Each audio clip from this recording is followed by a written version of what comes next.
All right. God bless you guys. Welcome to the live stream. I'm your host again, Israel. You can call me King Context if you so choose. Today, we're back again talking about a very important topic. And as always, I'm giving everybody the opportunity, Muslims specifically, to join the live stream today and have conversations. I've got a couple of people waiting already. I'm going to bring one up in a moment and we can see for ourselves. Today's topic is all about why does Islam, I'm a Christian and I'm going to be showing why Islam degrades women, whereas Christianity, on the other hand, elevates and honors women. And the interesting thing about this is this all started because of, I'll show you this, right? And for those watching off YouTube, well, you're going to be able to hear it, but you won't be able to see it. This was a video, right? Before people start saying, oh, this guy hates Islam and all of this kind of stuff, there was a video I watched where this guy made a video. It's got like 1 million views, and he's talking about how Islam honors women more than Christianity. So I said, you know what? Let's have conversations about this. And I want to hear from Muslims, and hopefully we hear from many Muslims today, and they tell us why exactly Islam degrades women. I've already had some of the comments already coming in. It's interesting, some of the stuff that's actually come up already, but we'll get into some calls in a moment. I just want to refresh everyone's mind. This is the video I'm talking about here. I'm just going to play a little bit of it because the last couple of streams we've done on this, I've played this video multiple 7th century times. Islam was saying women don't have to take the surname of their husband. In Islam, the mother, there's a saying of the Prophet that says paradise lies under the feet of the mother. Somebody asked the Prophet with regards to who deserves my companionship, my time, to the mother. Said, who next? Your mother. Who next? Your mother. Who next? Your father. This is the rights that are given to the mother. The Prophet, peace be upon him, said, the best of you are those that are good to their women. In Islam, the rights of the women are more so than what was there at the time and what is even there today as well. Much more. I said I'll play a little bit of it, but you can see, like I mentioned when I first talked about this video, just some of the just dumbest arguments you could think of, right? Islam says you can't take, a woman doesn't have to take the surname of a woman, etc. Even says at one point in the video, they were arguing at one point in time a few hundred years ago about whether or not women have souls. Like that has anything to do with what the Bible says. Obviously, the Bible says from the first page of the Bible, right, that men and women are made in the image of God. So, all right, don't forget to, before we bring on the first caller, don't forget to like the video, right? Share it with someone you know that this will be a blessing to. And obviously, tap the screen, send in the hearts, all that good stuff. And we're going to go into our first caller. So, let me just set this up.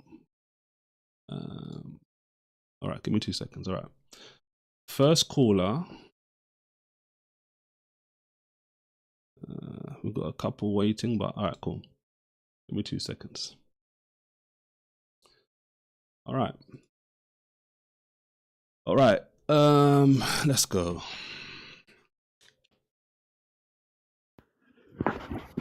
Hello. Hey, how are you? I'm blessed. How are you? Are you a Muslim? Yeah, good. So in this video, slow down. Are you a Muslim? Alhamdulillah. All right. Alhamdulillah for being a Muslim, and Alhamdulillah for being in the ummah of the last and final Prophet sallallahu alaihi wasallam. All right, listen, come closer to the mic. All right.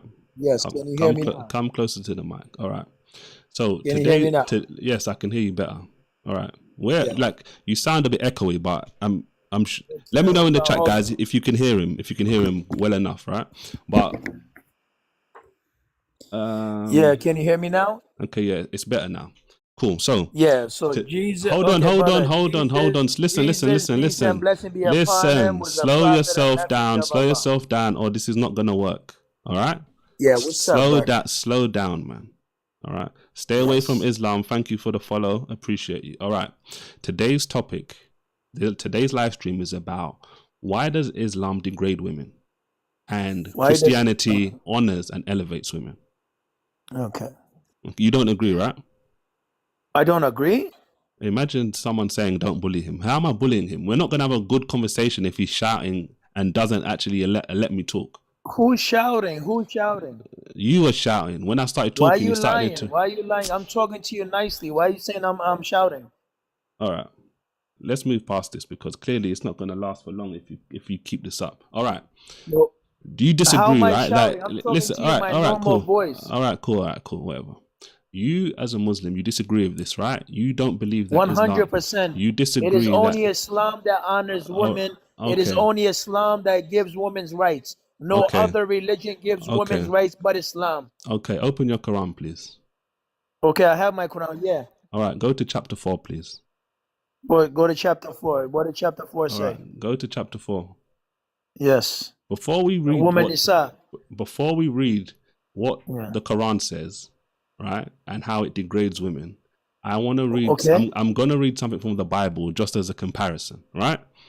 So this is what it says in 1 Peter chapter 3 verse 7. This is speaking to husbands, and then we're going to read something from the Quran which is instructions for husbands as well. You understand? No problem. All right.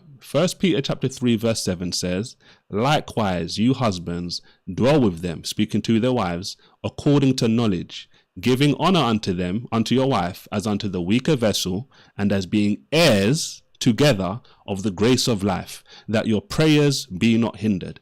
So this is a verse in the New Testament talking about how a husband is supposed to honor his wife, respect his wife, they're co-heirs together as Christians, and he's supposed to treat her well, because if he doesn't, his prayers will be hindered, right?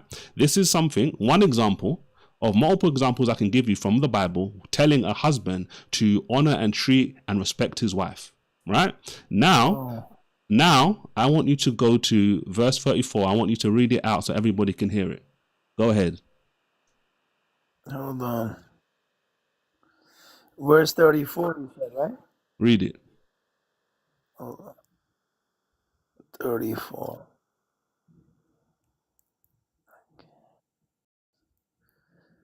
And remember this guy said Islam is the only religion that honors women, or something along those lines. All right, go ahead, sir.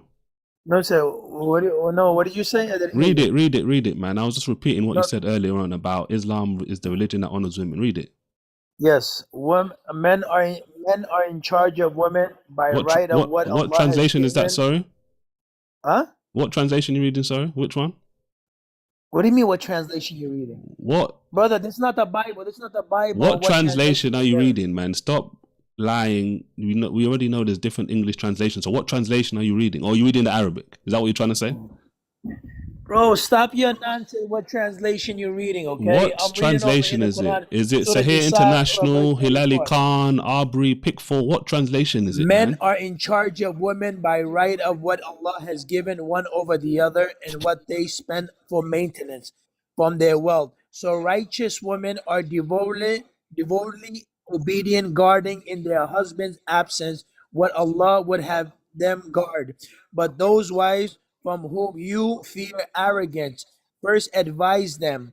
Then if they persist, forsake them in bed, and finally strike them lightly. But if they obey you, once more seek no means against them.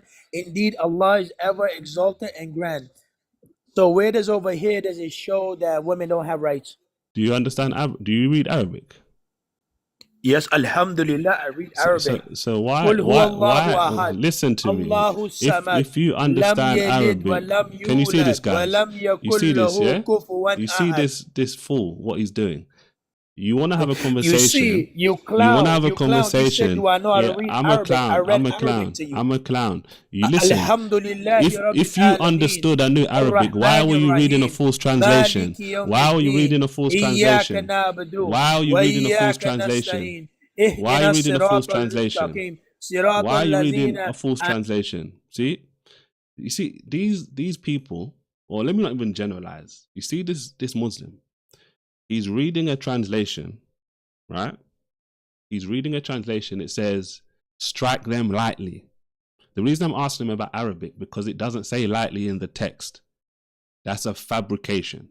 And this is one of the reasons why I asked him, what translation is he reading? The Arabic says, as you read through multiple of these versions of the Quran, beat them. This is a guy, you heard him. Let's look at all of these different translations. The first one said beat them. What does this one say? Beat them lightly. This is similar to what he was reading, right? If it's useful, imagine. false translation. This one says scourge them. You think one translation is going to say beat, another translation is going to say scourge, but apparently it means beat lightly. Please. Another one. I think this is the one who maybe not actually wasn't reading them. Strike them. This is the guy you heard him say earlier on. What did he say? He said, oh, Islam is the only religion that honors women or treats women well or something along those lines, which is a total lie. He couldn't even get past the verse for me to ask him a simple question. You can see it here. It says, beat them. Beat them. So any Muslim who needs to come up, and especially if you're going to come up and try and talk like you're big and you're bad, wait for the question. He said Islam honors women. We've gone to one verse in the Quran already, which is talking about how in Islam you can beat your wife if you fear that she's being disobedient, if you fear that she's being going behind your back, etc., and doing stuff like that. He couldn't even answer that question. We couldn't even get to that because he's so excited. So excited. What a joke. All right. Next.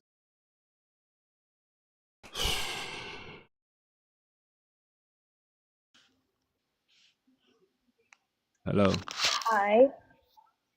Are you a Muslima? No, I'm not Muslim. What do you believe? I don't really believe anything because I'm not a person who believes in like God. Pardon? I'm not like religious. Okay. So why did you join? Why did you request up for this conversation about Because Islam degrading women? I think I disagree with you. Okay. And the Why? reason why is because I think Allah is protecting his woman Okay. and all that. Do you think I'm going to ask you one question and then anyway, do you think that Allah is protecting women by giving Muslim men the power to beat their wives? I don't agree with that, but I think he is like protecting his religion. All right. You keep listening and maybe we could talk another time. All right. Because I want Muslims, because if I start asking you lots of questions, Muslims will start saying, well, I'm not speaking to a Muslim and things along those lines. But they said they're not a Muslim, but at the same time, they said they don't agree with a man being able to beat a woman, but at the same time saying Allah is protecting women, etc. All right. Let's see if we can get an honest Muslim that can even last a little bit of time. All right.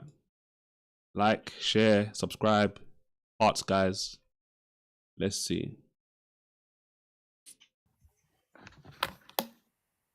Hello. Yo.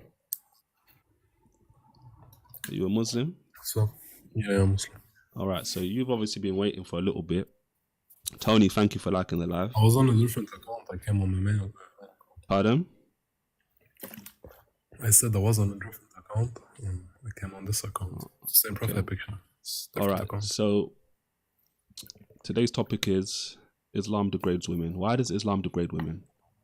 It doesn't. When Christianity elevates and honors women. Were you here when we were reading the Quran verse? No, but I know the verse.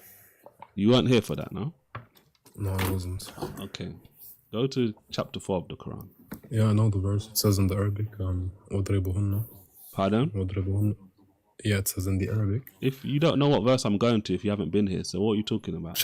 Chapter 4, verse 44. I said I wasn't here, but I didn't hear. Bro, you said you weren't here. Then you just said you're here. Yeah, for the reading. I left before. You left before the reading. So you was here in the beginning, you heard the verse, and then you went. That's what you're saying? You remember when I typed the verse in the chat? I said verse 44. Okay. So you now tell me, you understand Arabic, yeah? You read Arabic? Yeah. Okay. So you now tell me, in the Arabic, does it say beat lightly? Yeah, you didn't even let me finish. It says وَضْرِبُهُنَّ, which comes from It says, pardon? Yeah, the word, the root word is daraba. It literally means striking. Nobody would deny It this. literally means what? It literally means striking. Strike them. Striking. Yeah, So striking, if it literally means striking, how are you now saying it means lightly? What? I'm saying only from the linguistic standpoint, it means strike them. We don't know if hard or lightly. It doesn't tell you anything about this. Okay, so when I asked you before, Bro, one second. When I asked you before, just one second. No, listen. When I asked it's you echoing, before, bro. You can speak. I will let you speak, but it's echoing. When I asked you before, are you wearing headphones? No, I'm not. Put headphones on. When I asked you before, I asked you and I said, does it say lightly in Arabic? You said yes. Are you crazy? You didn't say yes. I never said yes. You never asked me this question. Never. I didn't ask you this question.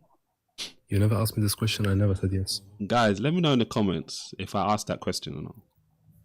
And be honest, even if you be honest. I mean the chat. I'm in the chat. I know. You're talking to them. I'm saying to them as well. Be honest, because I'll be open. If I didn't ask you that question, then I'll apologize.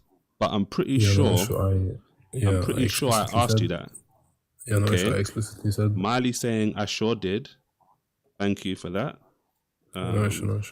Zed is saying he probably didn't hear, so chill. So I guess that is alluding to the fact I probably did ask you that. No, sure. His ears might be plugged. No, someone said I didn't ask him that. So let me ask you now, right? Just so it's crystal clear. In the Arabic of 434, does it say lightly? Strike lightly? The verse doesn't say beat lightly, no. Thank you. So the first Muslim I was speaking to earlier is a liar. Thank you for showing. For everybody this from the linguistic standpoint. Thank you for showing. You want to let me expand? No, hold on. No, because before I even let you expand, the Muslim that came on before you was trying to accuse me of lying and all of this different kind of stuff. He didn't last long. So I'm just, now we have someone who understands Arabic who's honest enough to say it doesn't say lightly in the text. So when I was saying after I dropped him that it's a false translation. We don't need all of this. Oh, he lied, and we can just come to the point. No, he did lie. Because if he said I'm lying, or if he's saying it does say he's not here. Arabic, I don't like to talk about people. No, listen. Whether he's here or not, it doesn't matter anymore because what he said is recorded. Everyone heard him. That was here. Finish and let me expand. All right. So you don't believe Islam degrades women. So tell me now, why doesn't it degrade women if your husband is able to strike his wife? Yeah, no, sure. So disregarding all the bro, it's echoing so bad. Pardon? It's echoing so bad. Can you mute for a second? Headphones on. Just so I can. No, just mute for a second. I want to test. No, I'm not gonna mute. Put headphones on. Just for a second, bro. No. Strange, Allah. Very strange. Anyway, look. We're not going to interpret the Quran on our own, okay? The Prophet ﷺ, he said in a hadith in Tirmidhi that if they come with a fashiha, which is evil behavior, you can strike them in a way which doesn't harm them, okay? The cousin of the Prophet. Where does it say that in the Quran? I'm not a Quranist. Pardon? I'm not a Quranist. I didn't assume you was a Quranist. I'm asking you, where does it say it in the Quran? No. In that verse you're reading. We won't find the interpretation of the verse in the verse. That's logical. Okay, so what was the reason that this verse came down? The sabab nuzul is a man coming to the Prophet ﷺ. Okay. And for what reason? About that. Again? Why? What was the reason that this ayah? I'm just giving you the sabab nuzul, the context of revelation. Yeah, tell me why it came down according to. I'm just answering. Yeah, explain it. Go on. Yeah. Then stop talking. So he asked the Prophet about his wife. She was disobedient, and then this verse came down with different steps. And and the Prophet ﷺ, he explained this verse, and he made very clear: we don't beat women, we don't hurt women, we don't. What's it called? We don't insult them. We don't do anything of that. So can we talk about the interpretation of the Prophet?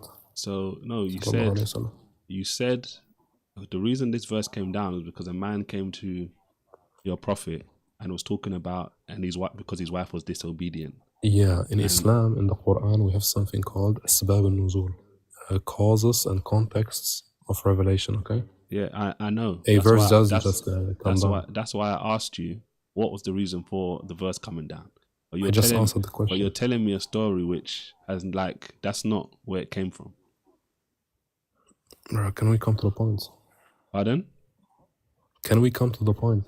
Can we come What to it means? The point is, the reason the verse came down, according to your sources, is that a husband slapped his wife and her dad wasn't happy about it, and she went to Muhammad and said, this guy, I gave my daughter to him and he slapped her. Yes or no? There is difference. Yes or There's no? many.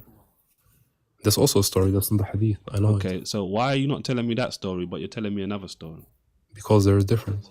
But why? It doesn't matter, I can grant it. You can grant it, yeah? Do you know anything about this? Yeah, I can grant it, no issue. I know the story. Okay, so how did he strike her in that apparent narration? It doesn't matter. You want to talk about the interpretation? Yeah, it does matter, because you said this verse, even though it doesn't say lightly in the interpretation, in the Arabic, it has a wide range of meaning, is what you're basically trying to say. It could mean lightly, it could mean something else, etc. Yes, and we have to look what the Prophet says, what the Sahaba say, what the scholars say. That's why I'm asking you though. What was the reason, according to your sources, that the verse came down? Yeah, the cause of revelation has nothing to do with the interpretation of the verse. I'm even moving past. You the keep talking interpretation about the cause of revelation. I'm talking about what your sources say was the reason for this verse coming down, and I started explaining to you the story. A man slapped his wife, hit his wife on the face. A man hit his wife on the face, and her father went to Muhammad to say, "This is wrong." What happened after that? Bro, you want to talk about the interpretation? You keep talking about the cause, it does not matter. What happened? Do you not understand how this is relevant to what we're talking about? I come to the point, I'm listening. If you finished, let me explain. The verse says you can strike, you can beat, you can scourge. It says it's translated in multiple different ways, according to what the Arabic word says. Now you're trying to say that it doesn't mean what the verse clearly is saying. I said I can grant the cause of revelation, whatever. Okay, so if you can grant it, how is this not degrading to women? Explain it. Yeah, we need to look at the interpretation to know what this verse means, what this verse tells us. If you are saying you grant the fact that this verse says you can beat your wife, you can strike her, you can scourge her, however you want to render it, tell us now how this is not degrading to a woman. No issue. Do you have a second device? For what? To see what the Prophet says about this verse. He gives them direct exegesis on this verse. You want to read it? Where? In Jami' Tirmidhi. Tirmidhi? Yeah, Tirmidhi. What's the reference? Tirmidhi 1163. 1163? Yeah. Excuse me. He lists the, what's it called? The steps, okay? He lists these steps. And when it talks about the beating, it says with a beating that is not harmful to them. You have rights over your woman and your woman have rights over you. What is it? What's the number? And if they don't come with any evil behavior, then you have no cause against them. What's the number? 1163. So you said, anyway, let's just read the hadith. Let's go on. Without commentary, without nothing, just read the hadith front to back. What commentary are you talking about? I'm saying don't read it and say all this and this, and just read the hadith. Okay, hold on. 2 seconds. All right, this is what he sent us to. My father narrated to me that he witnessed the farewell Hajj with the messenger of Allah. So he thanked and praised Allah, and he reminded and gave admonition. He mentioned the story in his narration, and he said, and indeed, I order you to be good to the women, for they are but captives with you, over whom you have no power than that, except if they come with manifest evil behavior.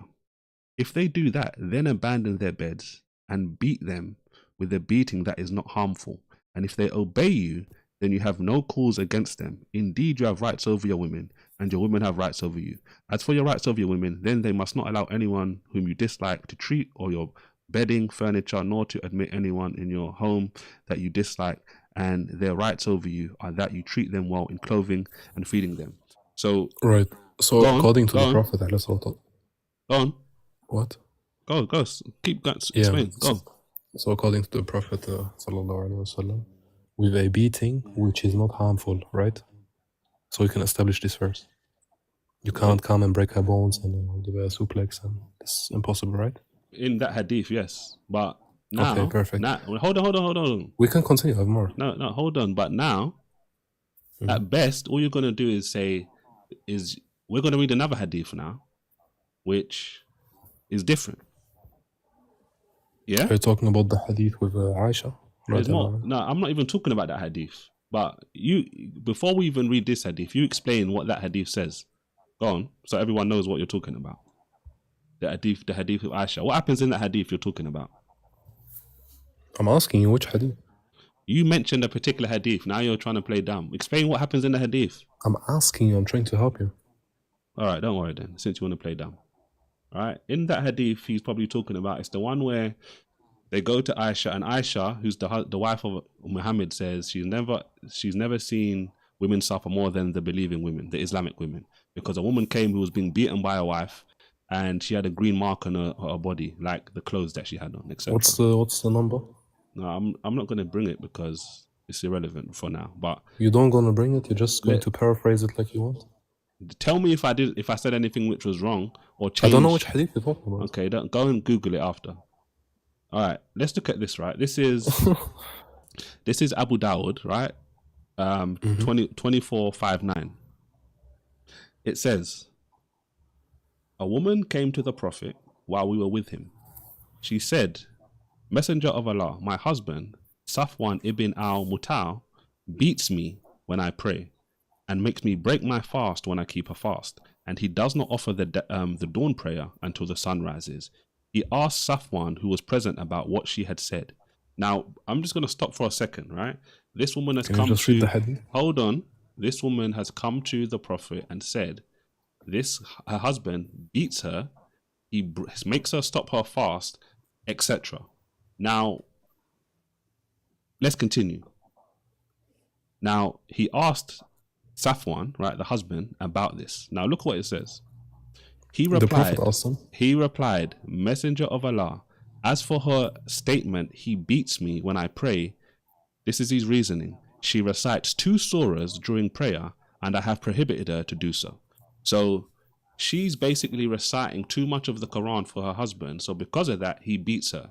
Now let's see what Muhammad says about it. Does he say, don't beat her? Does he say beat her lightly? Let's see. He said, if 1 surah is recited during prayer, that is sufficient for the people. And it goes on. He starts talking about the other stuff. He doesn't mention to her or to him, don't beat your wife or anything along those lines. He just says, 1 prayer is enough. So basically, when you think about what's actually happening there, he's siding with the husband, saying what the husband is doing is actually acceptable. If she's reciting too much of the Quran for your husband's liking, then beat her. It's fine. He doesn't say don't beat her. He doesn't say stop. He doesn't say anything. So you've brought up a hadith which apparently... You finished? No, I'm not finished. You've brought up a hadith which apparently says don't beat them or beat them lightly. We've now looked at another hadith which doesn't say anything along those lines. He actually goes along with the fact that a husband can beat his wife. So at best, all you're going to be doing right now is showcasing that there's contradictory narrations in your sources trying to explain what is clearly in the Quran. Go ahead. Okay, you finished? Go ahead. Okay, no issue. So I gave you, you gave me a verse, Surah An-Nisa. I gave you a direct exegesis of the Prophet, peace be upon him, on this verse, okay? About the type of the beating. You brought me a complete different hadith, disconnected hadith, has nothing to do with this one, and I heavily assume it has a different hikmah. It's about the salah, okay? About the importance of specific things in the prayer. I think that's the hikmah, the focus, the wisdom of the hadith. I would like you to type the number in the chat so we can also address it. But please, let's stick to chapter 4, verse 34 for a second and see what type of beating this is. This wouldn't be a contradiction. Because he doesn't say beat her and harm her and hurt her and all of this. The contradiction is affirmation and negation. I see no affirmation and negation. Therefore, I see no contradiction. Okay, keep going. Or you finish? Yeah, You just said type the hadith in the chat. you said and I then mentioned. I already said the again? hadith. It's Abu Dawud 2459. Abu 24 Dawud for the man. 2459. You now just tried to say, well, this is disconnected. They're both talking about the topic of today's live stream about saying- being able to one beat, second. or one of the topics anyway, being able to beat Yeah, just 1 second. your wife. So Yeah, you can now I trying to speak for a say it's second? disconnected doesn't actually make sense. Yeah, I'm saying we are talking about a specific verse, about a specific word in the verse. ضرب وضربهن. What it means. Okay, what it means. And you're talking about a complete different hadith, which has nothing to do with this. I'm telling you, I can address this hadith. There is Is no the issue. I hadith don't about even- striking women? Just 1 second. Is the hadith about striking women? About a man who struck his woman, yes. So stop saying it's disconnected. I'm saying we're we're talking talking about about the striking women. interpretation. Just 1 second. We're talking about striking women. Just 1 second. Striking woman is a broad topic, okay? We are talking about a specific verse. Striking women is a broad topic. No, it isn't. It's either you Of course can it is. or you can't. The You hearing Quran this, says you guys? can. Striking women second. is a broad Yeah, topic. the answer is under a specific circumstance, after specific things, okay, you can. That's the whole point. But bro, 1 second, 1 second. Bro, 1 I second. grant you that. I'm not saying. One second, I'm not one saying second. it means The question- you can beat them straight away according to the Quran. Some Yeah, make some that's not the make that point. case. It's not Some the make point that I'm case. making. Some It's not the say point I'm no, but making. listen. Some say and argue like like you're trying to do that. There's stages. Some say the Arabic doesn't even grant that there's stages. You can do whatever you want. But even if I grant the fact that there's stages, that's not the point we're talking about. You are saying beating a woman or striking a woman is a broad topic. It's not a broad topic. It's either you can strike your woman, you can beat her, I'm saying or you we're can't. talking about a specific verse and you're going to a hadith which has nothing to do with this verse. It has to do with striking women. It has nothing to do with the verse we're talking about. We're trying to establish what this verse It's this not verse just is saying. about the verse. We're talking about the topic. The whole topic of can't just, striking like, women. You can't just like go very vague and very broad and we are talking about a specific word and then you go to another hadith which is a complete different topic, complete different story, complete different wisdom behind it. We have to examine it and all of these things. We can't just mix everything together. It doesn't work like this. So there's We a can go wisdom. step by step. There's a wisdom. Hold on. So there's a wisdom for beating a wife on certain occasions, but there's a wisdom where it's not about beating a wife. That's what you're saying. Or am I Can we just go misunderstanding? step by step? We're going step by step. I'm willing, look, I'm willing, 1 second, I'm willing to address every single point you bring, but you can't jump around like a kangaroo. It's not working like this. All right. Let's Can I go have the back. big screen for a second? Hold on. Let's go back to basics, right? Just because I feel like we're getting muddied in the weeds now. Number one. 1 second, Hold on, I no, gave you a no, hadith of the- wait. Okay, Just go ahead. number one. Yes or no?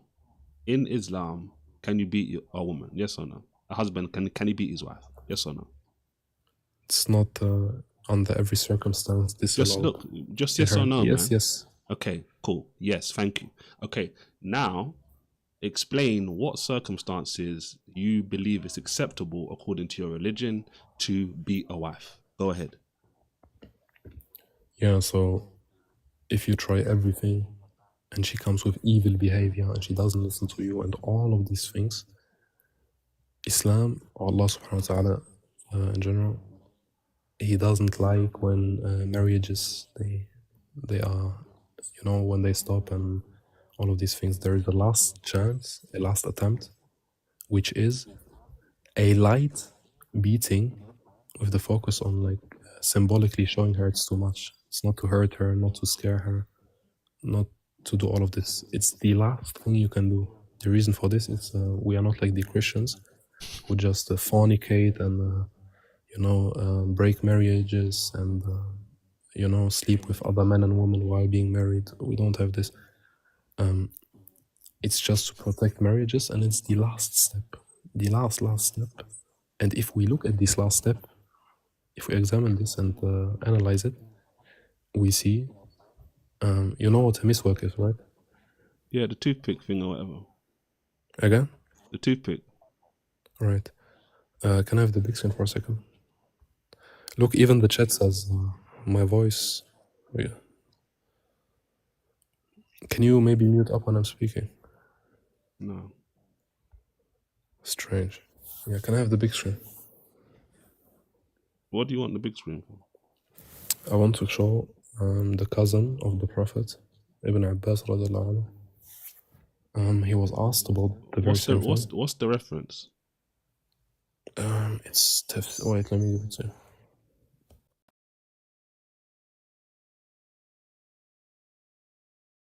So far you've said you can beat your wife. It's under certain circumstances, and according to what you're saying, it's only lightly.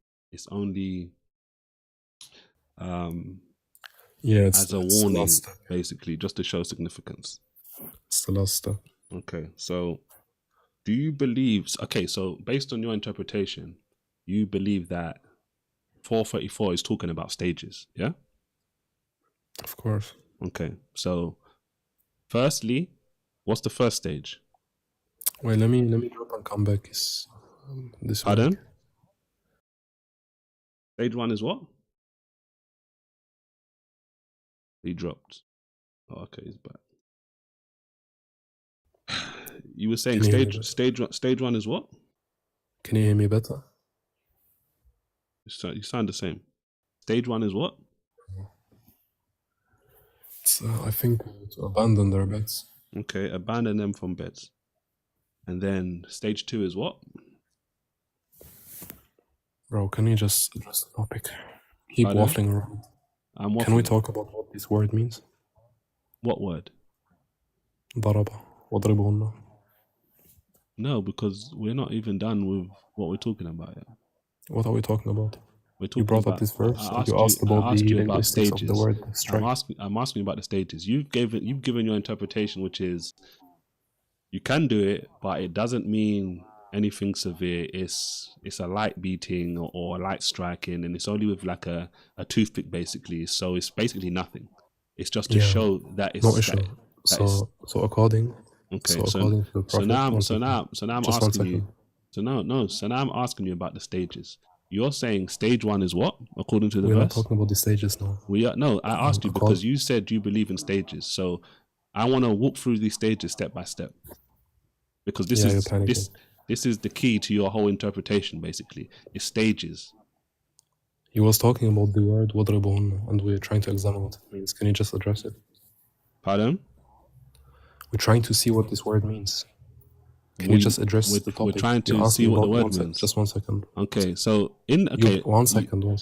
Still speaking. You asked me about this verse. You're trying to jump around, man. Just stop. Trying to focus on the point. Yeah, and we're focusing on stages right now. And you don't even give me the big screen. You're saying the last stage is to strike, right? But it's not even. But it doesn't mean strike. Basically, it doesn't mean how most people reading this would think what it means. So you're saying you go through stage 1, then you go through stage 2, and then you go through all of the stages, and then at the end, this is clearly an elevated set of stages. And at the end of not talking to them, not having relationships with them, banishing them from the beds, etc., all of that stuff, after all of that stuff, then all of a sudden, instead of actually elevating it to something more serious, you're saying it's like some joke. It doesn't really mean strike in the way most people will render it or understand it. He's now actually not getting more serious. That's actually boring, bro. Look, say that again? I said that's boring. It's what? It's boring. It's burning. No, I'm saying this conversation is boring. Okay. Look, listen. If it's boring, don't worry then. Right? You're clearly, you don't want to answer simple questions. I answered your question. I said the word in Arabic means strike, beat. We all know this. It doesn't tell you how. Okay. Slightly, hardly, it doesn't tell you. Yes. So obviously, how is the description and definition you're giving as a final stage really a final stage? That's not even that, like, because the first it's the last stage mentioned in the. It's not even as serious as the first stage.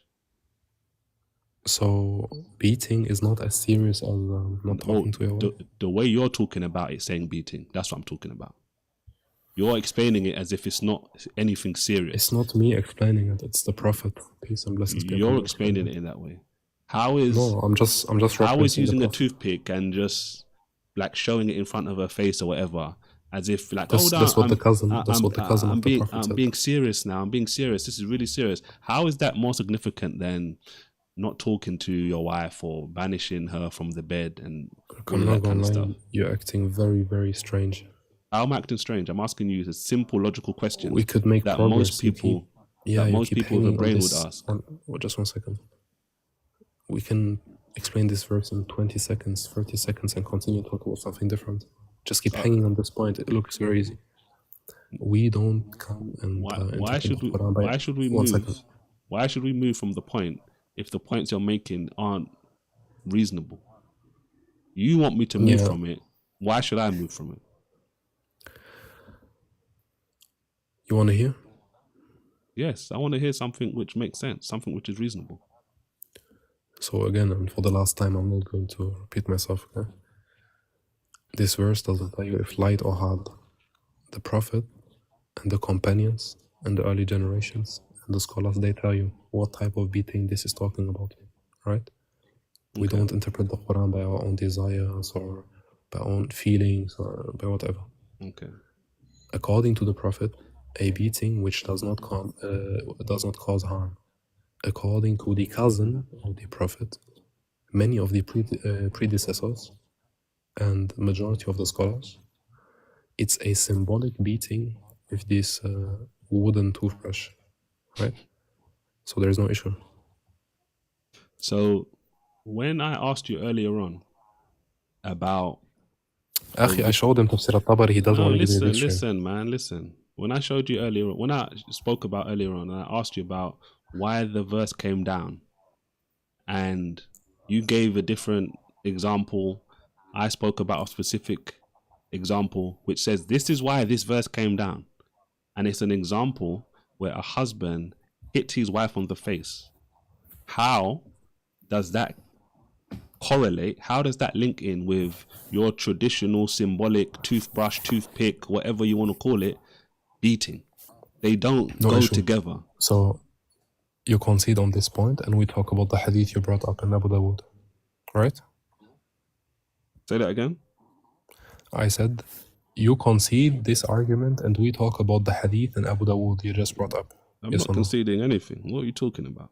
So you're jumping to another topic without conceding? No, I'm taking you back to something I How does this asked you work? about initially, because you are saying this is symbolic. It doesn't really mean what we think it means. So I'm saying to you, Yeah. how does what your sources say about how the verse actually came down link into what you're saying about tradition? All at best, if your traditions are correct, which say Wait, this wait, is one second, if your traditions are correct and this is why this verse came down, I just have a clarifying question. Are you saying because a husband the hadith? One second. because a husband hit his wife on the face, Yeah, just 1 second. you can't Are now you saying try the and say hadith?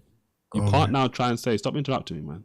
You can't then try and say that this is symbolic when the very reason your Islamic sources say the Quran verse came down was because a man struck his wife on the face, and she wanted retaliation. Her dad wanted retaliation, and Muhammad said, "Okay, yeah, go and get retaliation." And then he said, "Wait. Gabriel has just come to me and given me You're a very revelation questionable guy. and said, well, no. This is not how it's going to go." And then 434 came down. So You're how just taking a 1 second. You're how does taking that a random. how does that 1 relate second, just to you keep a speaking. toothpick Just 1 or a second. toothbrush? 1 Explain second. it. Again? Explain it. How does that Explain link what? in? How does that link in with why the verse came down? It doesn't. Yeah, the hadith you bring up has nothing to do with the cause of revelation of the Sabab Nuzul. It doesn't have anything to do with 434, did you say? You just said the cause of revelation. The hadith in Abu Dawood is not the cause of revelation. I'm The not hadith you talking mentioned, about you I'm meant not it has talking not- about Abu Dawud. What are you talking about? I said the reason why the verse came down, according to your sources. I'm not talking about Abu Dawud. I gave you Abu Dawud as an example to show you that just as easy as you can say, oh, there's this hadith saying don't beat women or beat them lightly, there's other hadith which show the opposite, that you can beat your wife for whatever reason. But even if we scrap that, I'm talking about why the verse came down. This is literally the reason why this verse is in your Quran, according to your sources. Let me ask you, and you're running away from it. Why are you running away from it? So explain it. Link the reason this verse came down, according to your sources. The guy hit his wife on the face, and the toothpick. What source? Okay, hold on. Let me ask you a very direct question. Okay? No, just answer the question I'm talking about. Don't run. What is running from you? You lack basic knowledge. Would you say it's justified under any circumstance to cut your wife's hand off? We're not doing that, man. Just come on, man. Be serious. It's a simple yes or no. We're not doing that here. Stop running. I would say no. Stop running, and answer the question. I answered like 4 or 5 questions. Can you tell me if it's immoral to cut your wife's hand off? Stop running. I'm not running. Stop running. Right, stop running. That's a bad rhetoric. Stop running, bro. And just answer the question. Stop running. Answer the question. Stop running. Stop running. Answer the question. Stop running. I know you don't like it, but just answer the question, bro. Yeah, what's the source? Pardon? What's the source? The tafsir on the verse. Which one? You don't know it. You don't know any of the tafsir that talk about it. Which tafsir? All right. Wahidi. I don't take Wahidi. Pardon? I don't take Wahidi. So what? So you want to run away from, as you're doing anyway. I guess it goes with what you've been showing anyway from the very beginning. You don't like something, you run away from it or explain it away or whatever. What a surprise. So you think So is it okay to cut your woman's hand off? We're not going there, bro. I'm just asking a quick question. You think that's gonna help you here when it really isn't? No, I'm just asking the question. We can continue talking about you think that's gonna help you here, but it really isn't. Bro, I expected more, man. If you didn't sitting on your videos, yapping, you expected more. Yeah, you're running from. Let me ask you a question. You're running from your sources, and the best you can do is throw one of your sources under the bus. Do you know that I absolutely do not take you serious? Okay, don't take me seriously then. Who said I took you seriously? Everyone can hear you, and as seen how you've embarrassed yourself, and just as you wanted to run away from everything that you didn't like, it's simple. Can you elaborate on how I embarrass myself? Pardon? Can you elaborate on how I embarrass myself? How you embarrassed yourself? Yeah, how? I think it's safe. Everyone can hear it, man. Everyone who watched and listened can hear it. You give me a question. I didn't respond to a blunder I made. No. No. Guys, this is what we're dealing with. Someone who will go away from... And that guy sounded very familiar. I'm not even going to lie. He sounded like someone I spoke to before. And someone was saying earlier on, I saw something about he should turn his effect off. So I wouldn't be surprised if he was changing his voice. And thank you for liking the live. Appreciate you. Guys, don't forget to like, hearts, all of that good stuff. Yeah, you can laugh all you want, but it's safe to say he clearly did expose himself. This is what you're going to deal with. You'll see people who will say certain stuff, you show them sources, and you saw, I don't take from this guy. I don't accept this. I don't accept this narration. I don't accept this. And you know what's even funny? I'll just give you one example, right? Earlier on, when I was talking to him about where this verse came down from, he started telling me, oh, this verse came for some reason. And I was like, that don't really sound like the reasons I know for this verse. So I now started talking about the reasons this verse came down, right? And he says, oh, well, there's different narrations. He didn't say at the time he doesn't take from this guy, for example. But all of a sudden, when he's asking for a source and I gave him one source, he turns around and says, well, no, I don't take from him. That was his escape route for him to say, well, I don't believe in that, or I don't accept it. So now just forget about it. That's what they do. They throw stuff under the bus as much as possible. And then what he wanted to start doing is trying to run away and start trying to go into the Bible and ask these funny questions in these funny ways to try and set traps. All right. We've got some more callers. Before we do that, guys, like the stream. Hearts. He was doing it. It did seem very much like he was doing Takia. He was lying for his religion, and that's what they have to do. And imagine this is because some foolish Muslim decided to make a video and say Islam honors women more than Christianity. And now we're at a point where this is the third edition. Technically it's the fourth, but the third edition of me running this topic, welcoming any Muslim to come out and tell us why Islam honors women more than Christianity, doesn't degrade women, and basically the same topic. And you hear these conversations, it's the same thing over and over and over again. We've had Muslims who have been honest and said, you know what, it does say that.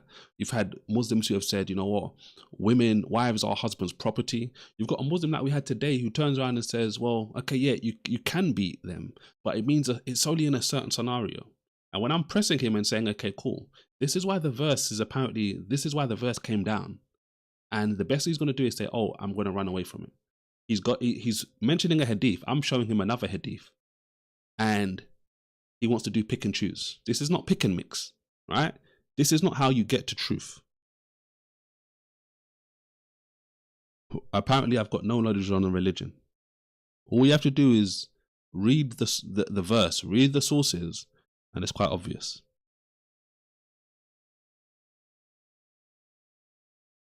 All right, next caller. See what this one has to say.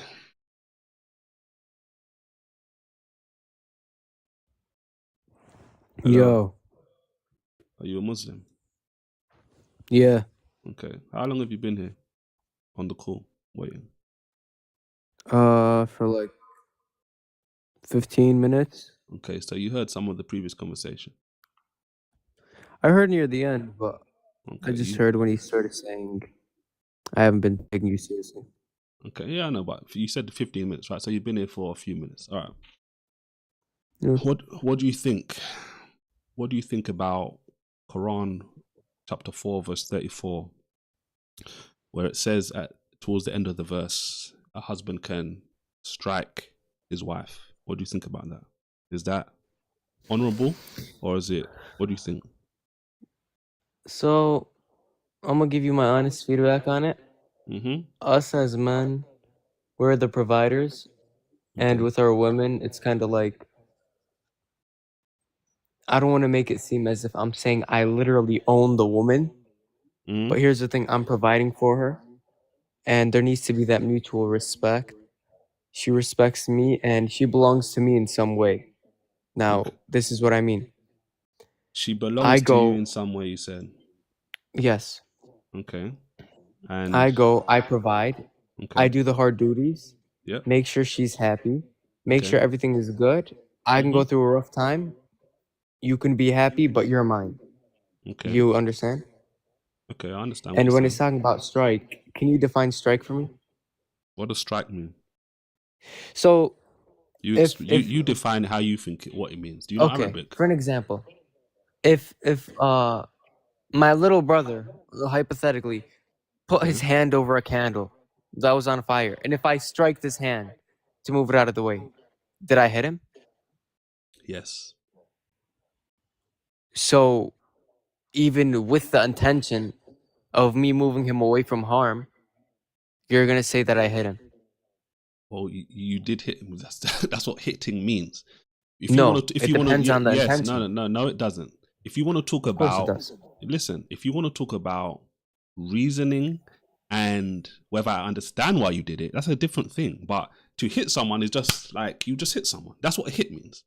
So you're asking me a question about something specific, but you're trying to make me answer based on the extenuating, the extra circumstances. Yes, he's touching a candle. And yes, most people... Anyway, keep going. Go ahead. Yeah, but I'm just saying, I don't think that strike in this verse means beat the living hell out of and hit and abuse. I don't think it means that. Did you hear me say that? No, but here, that's what you're trying to make it seem. No, it's not. That's not what I'm trying to make it seem. I'm saying that the verse says you can strike them. One translation says you can beat them.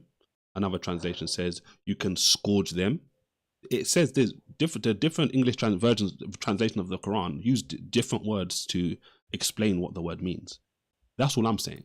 And now when I'm explaining it, like I was doing with the previous caller, I said, well, according to Islamic sources, the reasons this verse came down was because a man hit his wife on the face.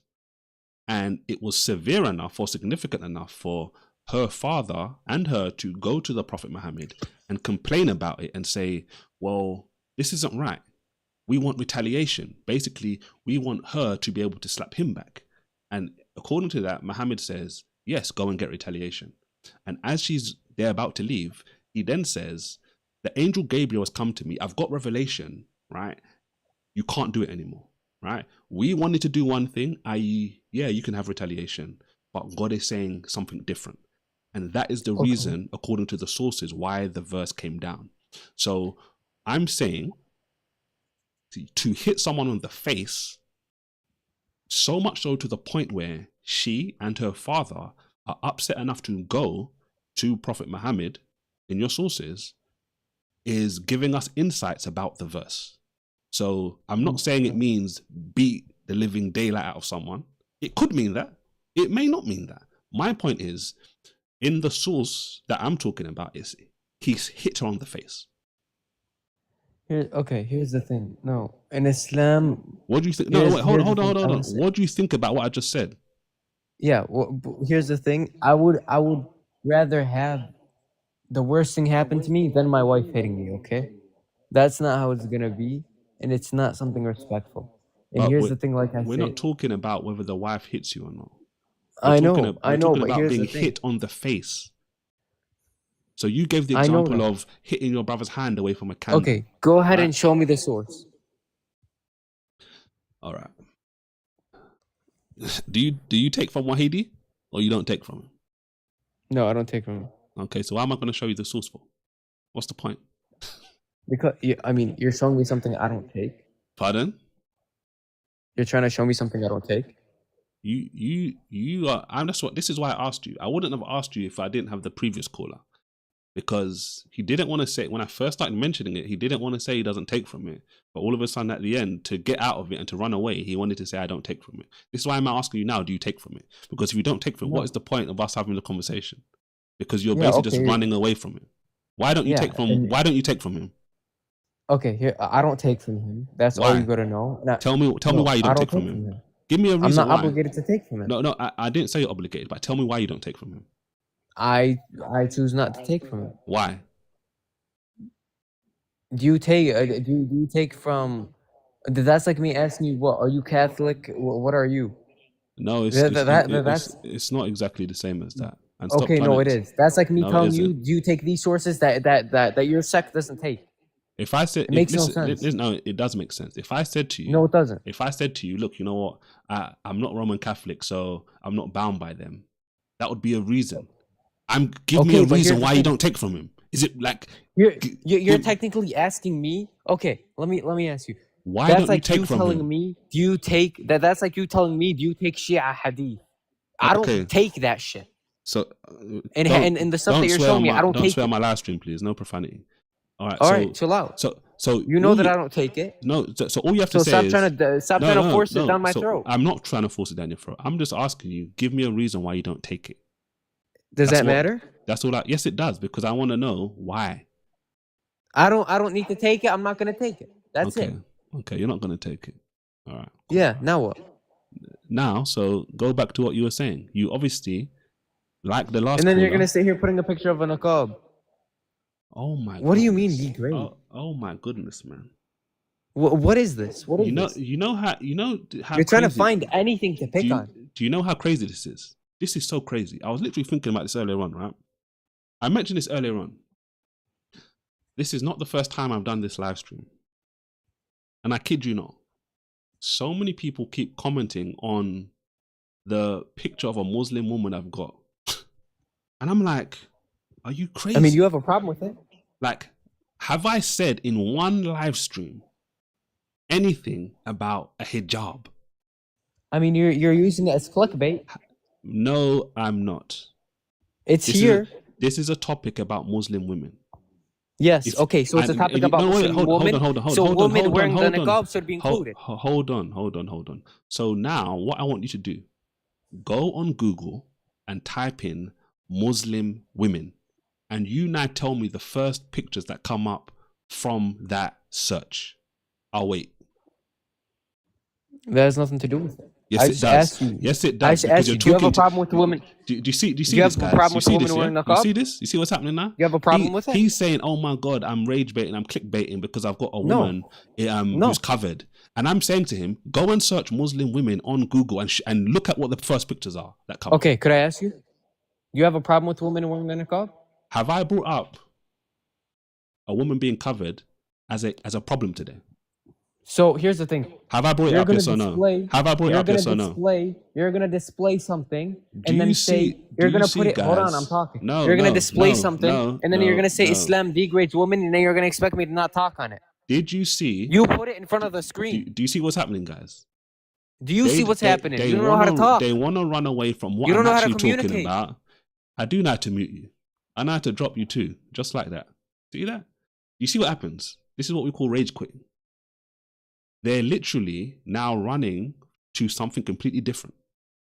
I've never, in any of these sessions I've spoken about this particular topic, brought up as a problem, oh, you know what? Women are covered in a hijab or a burqa. I've never done that. But all of a sudden, somehow, he wants to talk about it when we're talking about a specific topic. We're talking about a woman being beaten by her husband, and he's off running to something completely different as a misdirection.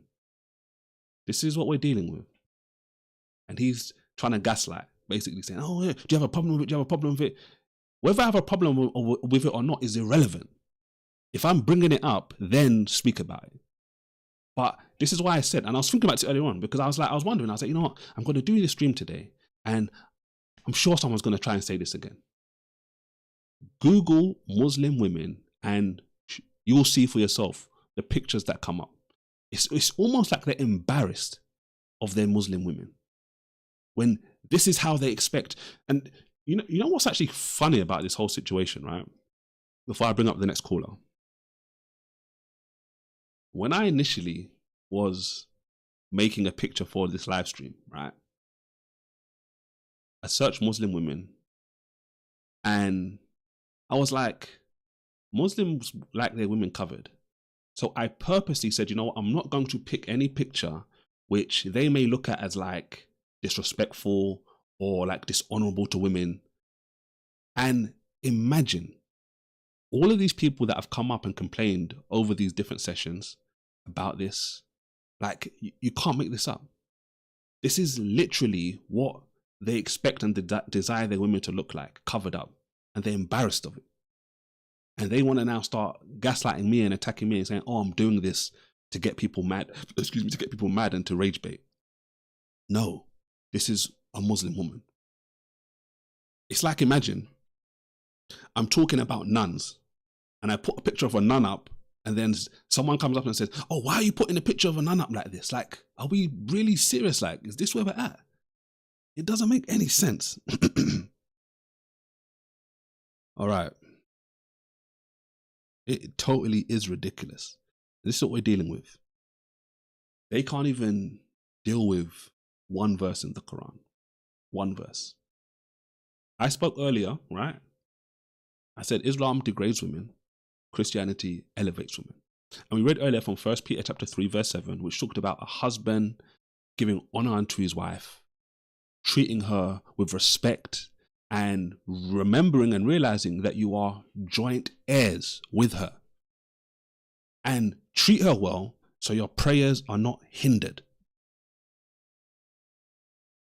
And in contrast, we're reading one verse in the Quran which clearly says you can beat your wife, and none of these Muslims can deal with it.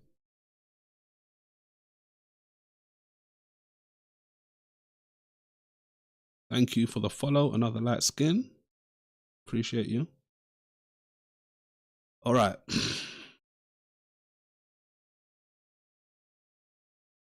Guys, like, send in hearts. Let's see if the next caller is going to be better than this one. All right.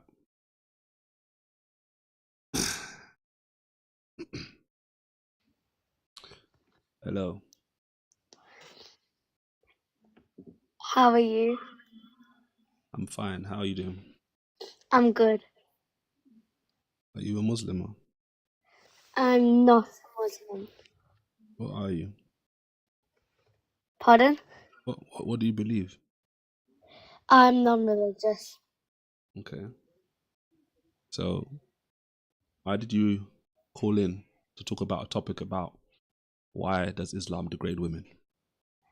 It's because I disagree with you and I have reasons why I disagree with you. Okay. How old are you? I'm not going to tell you that. You sure you're not going to tell me? Yeah, I'm sure. Because you sound really young, and I don't have a problem speaking with young people, but I can already imagine and hear the Muslims already saying, "Oh, you're speaking to some extremely young person," etc. So, if you don't tell me how old you are, I'm going to have to just assume how old you are, and based on my assumption, it's not going to last long. So, how old are you? I'm not going to tell you that because I do not feel comfortable telling you that, and I'm not young. Okay. All right, no worries. All right, so I'm going to drop you down because, like I said already, you're not telling me your age. I don't know how old you are, so we can talk potentially another time on a different topic. Okay, bye. All right. Thank you. All right. You know what's actually funny, right? Why is it people that are, we've had what, one or two callers that are not Muslims request up and want to call in and defend Islam when you see how the Muslims can't even do a good job. They can't even do a good job. And it's crazy. Like, I actually had a video I wanted us to look at as well in today's live stream. I don't know if I should do it.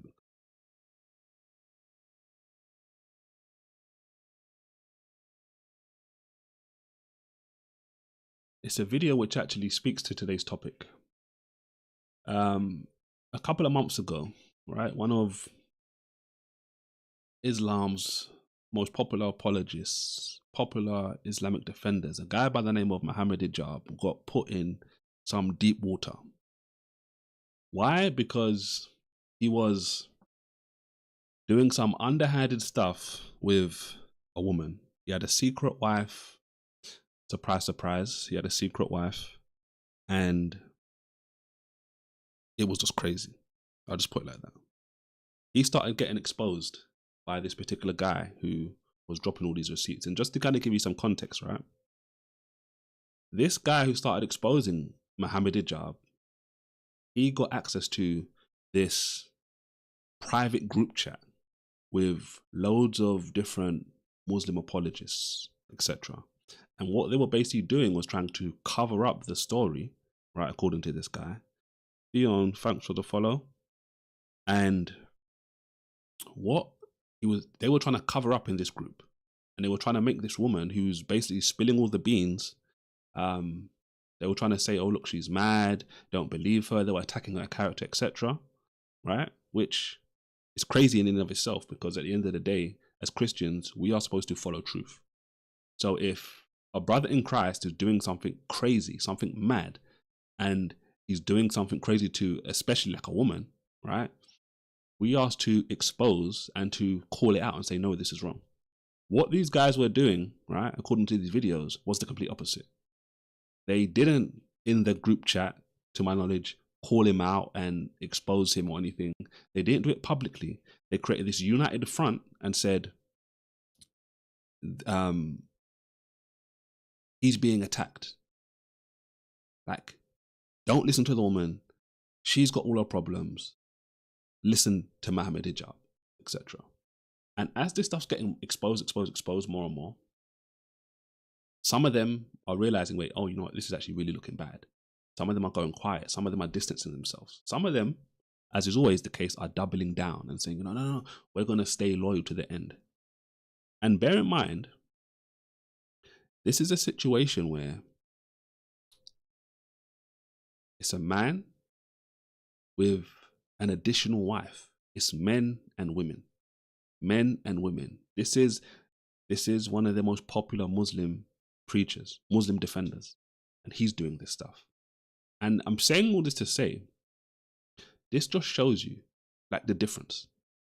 He's doing all of this stuff, and all of his buddies, nearly 100 people apparently are in this group chat, are all planning and plotting. How can we do damage control? How can we sort this out? Right? And yeah, we spoke about this last time, right? Many of the Muslims didn't want to handle it, about the Islamic sources that talk about a woman having a deficient mind, etc. In Islam, that's another reason why Islam degrades women, right? Because in Islam, a woman, her testimony is only half of a man's. So you need 2 women to testify in comparison to 1 man. And it says the reason that is because a woman has a deficient mind. We spoke of that before. Today we're speaking specifically just about being able to beat, to strike, to scourge your wife in Islam. And instead of just to own it and say, look, this is what we believe, this is why, etc., they lie, they gaslight, they do all of this different kind of stuff. Imagine, as a Christian, if we're talking about something in the Bible, right? Someone takes me to a gospel passage, someone takes me to an epistle, someone takes me to something in the Bible, and I turn around and say, nah, I reject it. Like, we have to accept everything in the religion that we hold to. We can't run away. Apparently, what I'm saying is not true. Okay, so call in and let's have a conversation. You can show me why what I'm saying is not true. Like, it's easy, right? It's easy to say something and in a comment. We literally saw someone earlier on who called in and said, I was lying. When I called him out and said, no, it doesn't say lightly in the translation. It's a false translation. Then the next Muslim that came on, who says he knows Arabic, said I was right and confirmed I was right. That, okay, yes, it isn't in the translation. So it is a false translation, to try and add that in.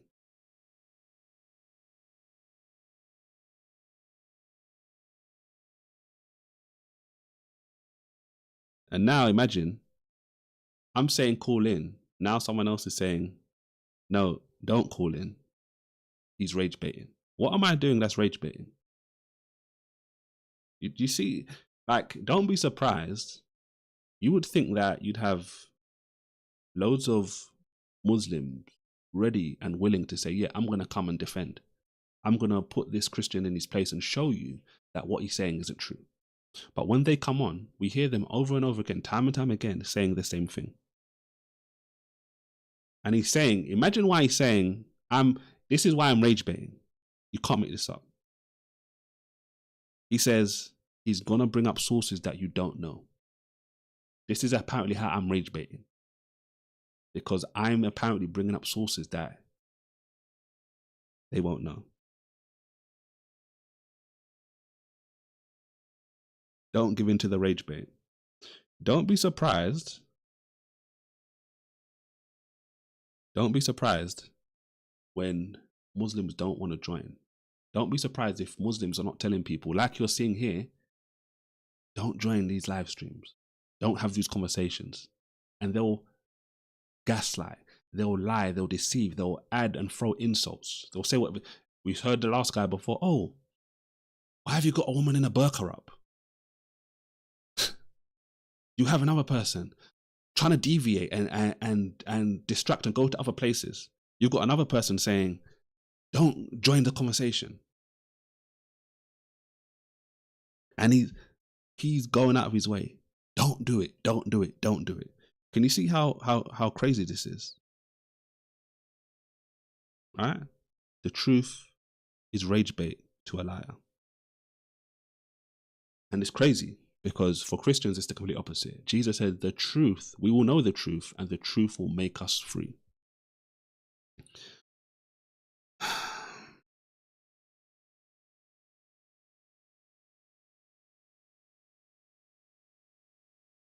I'll bring you up in a second. All right.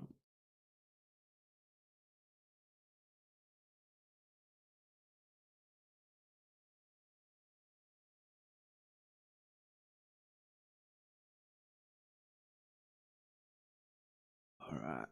Give me 2 seconds, guys. He's still telling her not to do it. It's crazy.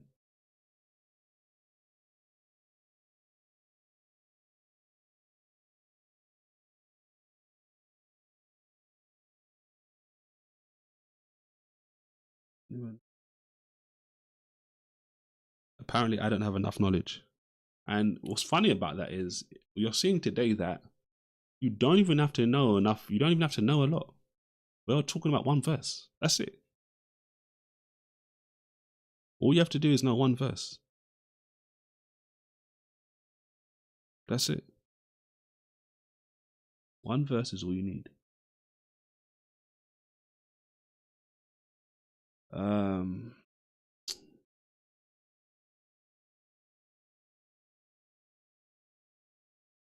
One verse is all you need, guys.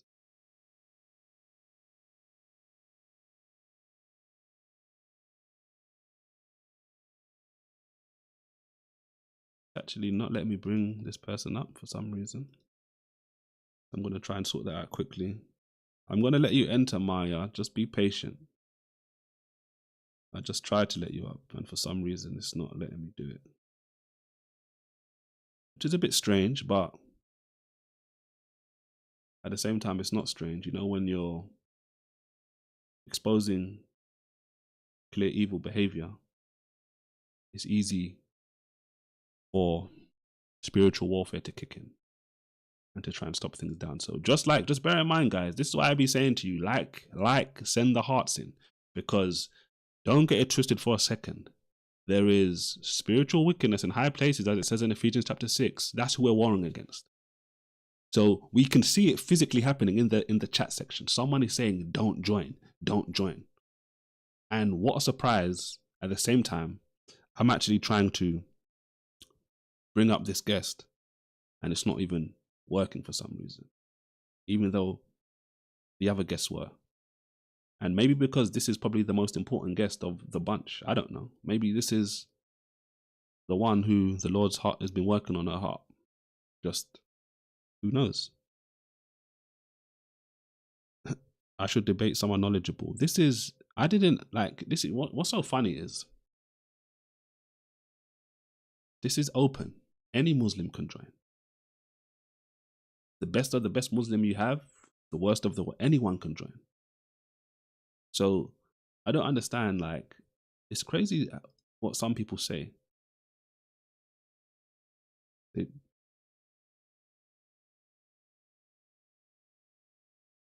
It's crazy what some people say. They're in a situation where they're saying, I'm only speaking to non-knowledgeable people. Well, why? Tell me why the knowledgeable ones don't want to, tell me why the knowledgeable ones don't want to come up. It's not because I didn't give them the opportunity, is it?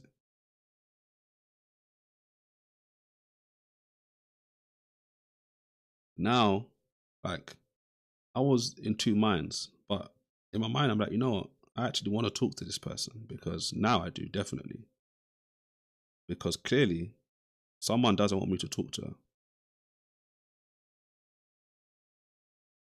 Clearly, someone doesn't want me to talk to her. Let me try this again.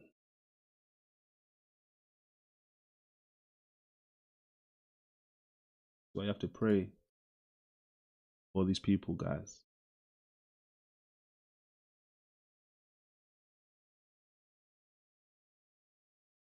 All right. I may have to stop and start this again.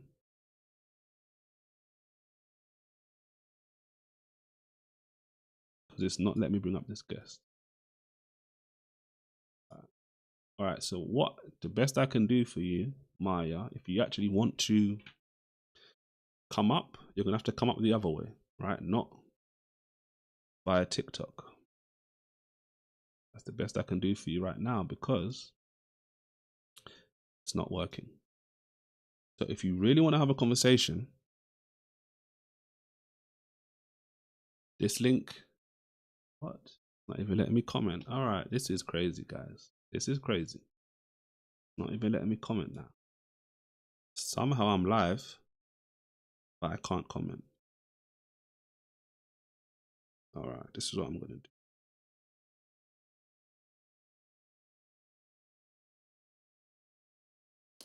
This is what I'm gonna do. I'm gonna post the link on screen. Go to that link, you can call in and we can have a conversation.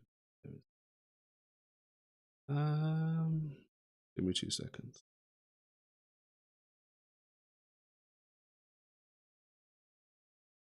All right, 2 seconds.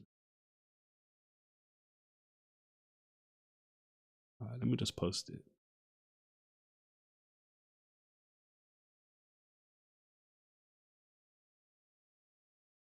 And someone.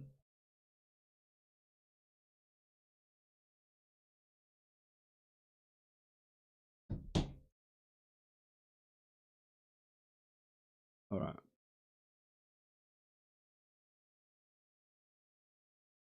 Why did I do that? Oh, well. All right, there it is. All right, if you want to call up, you're gonna have to go this way. It's on the screen, Maya, if you actually want to have a conversation. Go to that link and we'll be able to talk that way. Because right now, it's not working. Imagine this, just bear in mind, this is just so comical. Bear in mind, all right? Go to that link if you want us to talk, we can have a conversation. Notice what this guy's still saying. No, don't go. He's saying it's good. Don't risk your faith. You see, the truth apparently can cause a Muslima or Muslim to lose their faith.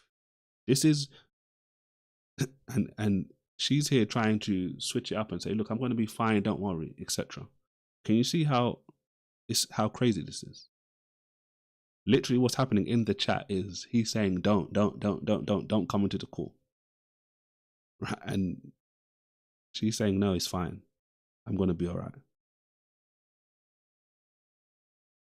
All right, so you're going to have to go to that link. Go to that link if you want us to have a conversation. And I'll be able to speak to you. But for some reason, TikTok said no.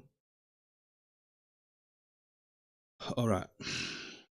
While we wait to see if she's going to actually show up, the alternative way, because this way isn't obviously working.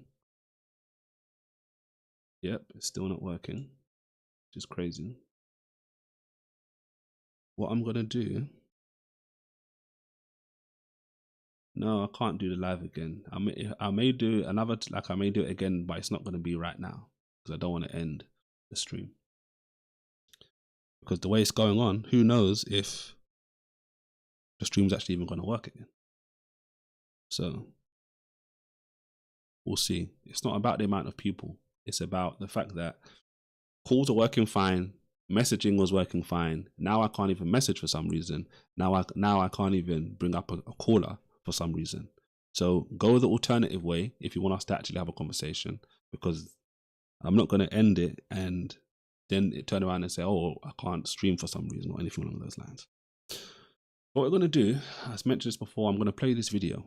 All right. This is a video where, like I was saying before, he's exposing some of the most popular Muslims guys that will be at Speaker's Corner, all this different kind of stuff. And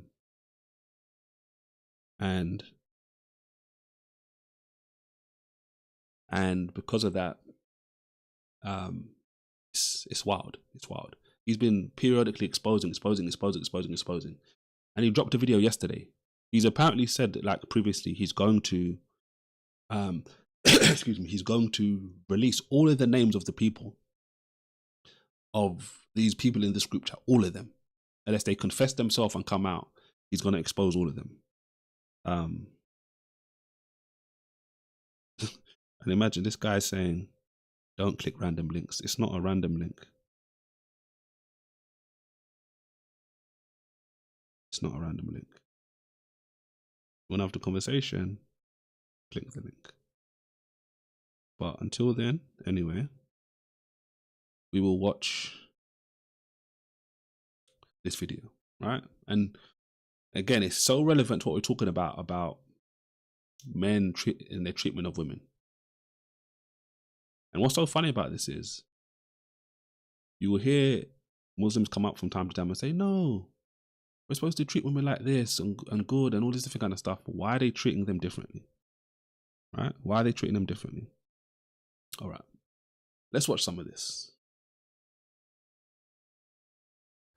What do you do when you've been exposed? What do you do when the lies, the false testimonies, the hypocrisy, and the evil in your actions have unraveled and come to light on the world stage? For God-fearing people, they take it as an opportunity to recede, to take time off, to introspect, and deeply reflect on their mistakes. They try to rectify their wrongs, and they turn back to Allah in full repentance, seeking salvation, all while knowing the temporality of this life. In the past few months, we've already come to witness the cowardice of Muhammad Hijab as he went into hiding, afraid to directly face us and instead resorting to spewing lies through AI-based videos while employing others to defend him. And imagine, so just so far, right, just to add to this, he's saying, look, when people do wrong, when people are exposed, when their sin has been exposed for all people to see, the obvious thing to do for someone who's genuinely a believer of God, and let's just like, as a Christian, right, if you have done something heinous and your sins have been exposed, the wise and obvious thing to do is not to run away and hide like Adam and Eve did, or so many people do in the Bible. It's for us to acknowledge our sin, to come to God and say, you know what, God, I'm sorry. I need repentance, forgive me, etc. And he's now saying, look, that's not what Muhammad Hijab did. It's not what these other Muslim apologists and defenders did. Some of them are continuing to double down. And it's crazy because it just shows you the difference in the two people, right? So let's listen as he continues. Today, we briefly touch upon 3 individuals, all a part of the HP Dawah group, all who refuse to acknowledge their wrongdoings and remain defiant despite their involvement and collusion in one of the greatest cover-up attempts in the Dawah circuit. I want to preface by saying, these are just the 3 that you have already come to know about, but trust me, there are more to come. Ali Dawah, that's like Muhammad Hijab's right hand. First up, Ali Dawah. After being exposed with his deceitful attempts to dupe the public, colluding with Muhammad Hijab and team to attack Sister Aisha, and even getting caught red-handed presenting a maliciously fabricated and photoshopped screenshot with the purpose of framing the sister, he has disappeared. His videos defending Muhammad Hijab came to a standstill. And what about the questions we asked with the assistance of the public? Well, he has refused to answer them and instead chosen to go hiding in the shadows, not trailing far behind his captain, Muhammad Hijab. But there's something I want to share with everyone today. He wants you to think that he has no time for this and doesn't want to deal with it. But deep down inside, this has been burning him, eating away at him. Deep down, it is killing him. He's cracking under the pressure and he's feeling the heat. Not just from me, but from the public. There have been many people leaving comments on his videos only to find themselves being blocked and their comments deleted. This man has been obsessed. We all witnessed his obsession with And this isn't this what everyone who is running from the truth likes to do. They will hide when people are coming to comment and say, oh, what you did is wrong, what you did is bad, you shouldn't have treated this Muslima like this. Instead of them to say, yeah, like, they're right, they hide the comments because they don't want other people to see it and then actually wake up and start realizing, oh, you know what, this is a problem. The same thing we're seeing today in the comment section. Someone wants to call in and others are saying, don't call in, stop, like, don't do it, think about the bigger picture, etc. Right? And you need to think about this. And it's like, what's crazy is, right, someone here is saying, look, I like this girl, but she's a different Akida. So he's basically saying, look, we don't believe the same. And yes, I understand that to a certain degree, but there's certain things which just cross over, whether you believe something or not, right? I'm a Christian. And even though I may speak to Muslims, like, someone could turn around and say, based on like what that comment is saying, well, that's a Muslim woman, so forget about those women. Like, why would I do that? Because we know inherently a man, we are created in God's image, just to keep it simple. Like, God created us. We are creations of God. God values us. He created the whole universe, the whole world, and he created us as humans to live, to think, and to process as we go through life. So I'm not going to turn around and say, oh, this is a Muslim woman, so forget about her. Or this is an atheist woman, so forget about her. Like, no. All women are important. All men are important. So from that perspective, if a Christian woman is being mistreated, I'm going to say it's wrong. The same way I'll say if a Muslim woman is being mistreated, or an atheist woman is being mistreated. It doesn't matter. So you can say, like, look, I like what someone's saying, or I like someone, but they believe different to me. It shouldn't matter. What matters most is truth. Is it true? And even if people like Muhammad Hijab are in your same belief system, it shouldn't matter. You shouldn't say, well, because we believe exactly the same, I'm going to overlook the wrong that he's doing or other people are doing alongside him. No, you should be able to just say, you know what? This is wrong. I don't care if we're in the same group. I need to be just. But this is the difference, right? This is the difference between so many different people. And it's true, right? Muhammad Hijab is doing wonders to expose Islam for what it is. Gentlemen like this are unfortunately trying to salvage its veneer of respectability. And it's crazy because what they will actually do is they'll turn around and say, well, no, he's evil, he's lying, they attack him, etc. When he continues to bring receipts, right? He continues to bring receipts and expose this stuff. And they're the ones that are fabricating data, fabricating false confessions and all this different kind of stuff. This is what they will do. And the crazy thing about this is they will do all of this stuff against a Muslim woman. And they will say, well, we're doing this because we want to protect Islam. We want to make sure Islam stays in good graces. In people, it's not spoken of in a negative light. Instead of them to say, you know what? The reason Islam is being spoken of in a negative light right now is because of what people like Muhammad Hijab have been doing, and now it's being exposed. You see how crazy this is? Instead of them to say, no, cut the root. They're looking at the fruit that's coming off this tree and saying, yeah, let's cut down this fruit. But when they don't reprimand people like Muhammad Hijab and say, you know, this is wrong, it's going to get worse and worse and worse. Because when you don't discipline someone who needs discipline, they take it in their mind as well. Oh, I did this and I got away with it. I didn't really get punished. So let me do it again. That's the problem. You don't want to do that. That's why you cut the root of the tree, not the fruit of the tree.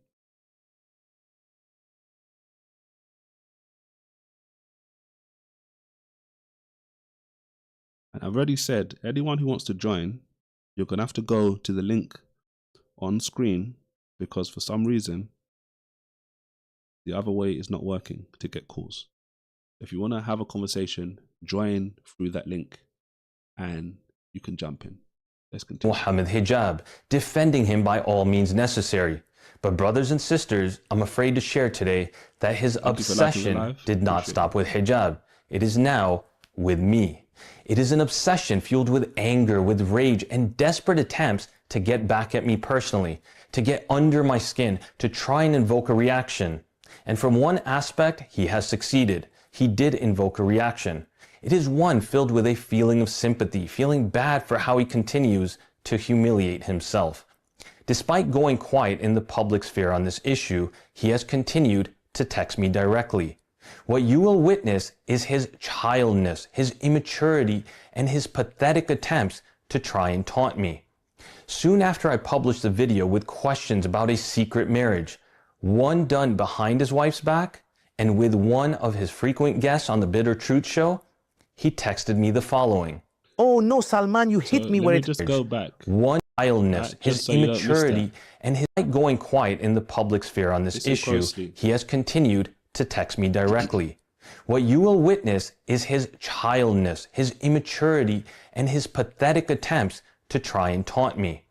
Soon after I published the video with questions about a secret marriage, one done behind his wife's back, and with one of his frequent guests on the Bitter Truth show, he texted me the following. Oh no, Salman, you hit me where it hurt. How could you do this to me? How will I get out of this mess now? You made me sound extra pious when I don't even deserve it. Marrying again, in Umrah, in Mecca, in Kaaba, Allahu Akbar, you're praising me too much, man. Like Abu Bakr said to those who praised him, may Allah forgive me for what you don't know about me and make me better than what you think of me. Salman, stop flattering me. And stop making dunya your whole dunya, man. Leave her alone now. She's married and moved on, and you're married too. It's like drinking poison and wanting dunya to die. Habibi, don't let dunya consume you. There's a couple of really interesting things to extract from his message. First, he essentially affirms the secret marriage that took place behind his wife's back. So he's basically being accused, right? Ali Dawah, that is, Muhammad Hijab's right-hand man. Muhammad Hijab got caught with a secret wife. Ali Dawah is being accused of having a secret marriage. And he's not denying it in those messages. I don't know if he's tried to deny it somewhere else, but he's had a secret marriage. So just notice, you can have a secret marriage in Islam because you're allowed to lie to your wife in Islam if it pleases, if it will make her happy. So because of that, I remember speaking to someone a few weeks ago, and they were basically saying, well, look, we were talking about polygamy. So I think someone brought it up, and then we just started talking about that in the live stream. And then the caller was saying something like, well, they obviously had to accept and admit that, yes, the Quran says you could have multiple wives. And and they were basically saying something along the lines of, well, yeah, but you don't have to. So imagine in Islam, you have like what they call a marriage contract, right? And he was basically saying, yeah, you can write it. A woman can write in her marriage contract, I don't want you to marry any other women, right? No polygamy. Okay. And it's crazy because a woman could write that. But then at the same time, a Muslim man can go and marry a woman in secret. And then his wife could ask him on any given day, well, are you married to someone else? He could lie according to his religion and say, no, I'm not married to someone else. And he's justified to do it in his religion because it would be pleasing to his wife. His wife would obviously want to not hear, she doesn't want to hear that he's married to someone else, especially if it's written into the contract. So it's actually crazy. And this is what we're seeing here being exposed. Second, he keeps engaging in ad hominems, trying to make me sound like I'm obsessed with my ex-wife. According to Ali Dawah, she's... And that's what they do. Ali Dawah was apparently messaging him and saying, look, leave your ex-wife alone, blah, blah, blah, blah, etc. Stop being obsessed with her and all this kind of stuff. This is the same thing we see. We've seen it on today's live stream. We've seen it on previous live streams. And it's not just Muslims, right? Hebrew Israelites do that as well. When we do Hebrew Israelite streams, Orthodox Jews, right? All of these different people will say these things. They'll start attacking you. When they can't deal with what you're actually saying, they will start attacking you. They'll start insulting you, throwing names at you and saying this and that and all this different kind of stuff, instead of just saying, well, you know what, you're making good arguments, I can't deal with it, etc. Which is crazy. married now. Interesting, as most of the community here in Dallas is unaware of such. But Adi, you must have spoken to her directly when you were so desperately trying to create a hit piece on me, one that chaotically backfired. But with regards to Dunya, if she is actually remarried, Allahumma barik. May Allah bless her marriage. I'm truly happy for her, and I hope this will be a means for her to stop slandering me behind closed doors and an opportunity for her to repent, rectify, reform, and move on with her life. But there is something far more interesting, something really, really interesting that Adi Dawa mentions. It's like drinking poison and wanting Dunya to die. And if you rewind just a little bit, he reiterated the same phrase in a previous video. Now you are in a big, big dilemma, Salman. A massive dilemma. Your obsession with dunya, making dunya your whole dunya, and your rage, like I said before, it's like the resentment you have towards dunya is as if you're drinking the poison and expecting her to die. Drinking poison and expecting the other person to die. You know the interesting part about it? I could have sworn that I heard this somewhere before. But where? Ah, that's right. It was a sister on the Bitter Truth show. So I think the hatred has gone to that level. Sister, is there anything you'd like to add? Yeah, so it's like I was drinking the poison hoping he would die. Wow. You know? Wow. You know? Wow. You know? Wow. You know? As if you're drinking the poison and expecting her to die. It's like I was drinking the poison hoping he would die. Adi Dawa, looks like someone is still obsessed with their ex-wife. All I can tell you is that it's not me. Bro, what? But it doesn't stop there. Soon after the HP Dawa chats were revealed, including their orchestration and collusion in trying to character assassinate Sister Aisha, once again, Adi Dawa sends me another text message. So Sister Aisha is the woman, the wife, the second, or maybe third, however, whatever, who knows, secret wife of Muhammad Hijab. And he's saying once all of the messages, like some of the messages in that group chat that Muhammad Hijab and Ali Dawa and all these other Muslim apologists were in, once they started to get shared out, etc., they were releasing them in their videos. Ali Dawa was sending in more messages. Salman! How can you do this to me? Salman! My whole reputation is finished. You destroyed me. No, no. How will I recover? Ha ha ha ha ha. You're hilarious, man. So Dawa brothers coming together to defend another person who's been falsely accused makes them complicit when she was working with enemies of Islam? Ha ha ha. And having boy talk and making jokes makes us hypocrites? Ha ha ha. So before he even... Desperate times call for desperate measures. Alhamdulillah, our dawah continue. So before he continues, right, notice what he's saying. This guy is releasing videos exposing people like Muhammad Hijab, Ali Dawa, and other Muslim apologists, whatever, for covering this stuff up. What does Ali Dawa say in this text message? He says, so Muslim brothers coming together to defend another person who's been falsely accused makes them complicit when she was working with enemies of Islam. So the reason I'm highlighting that particular part is because in their mind, they're like, look, this is an enemy of Islam.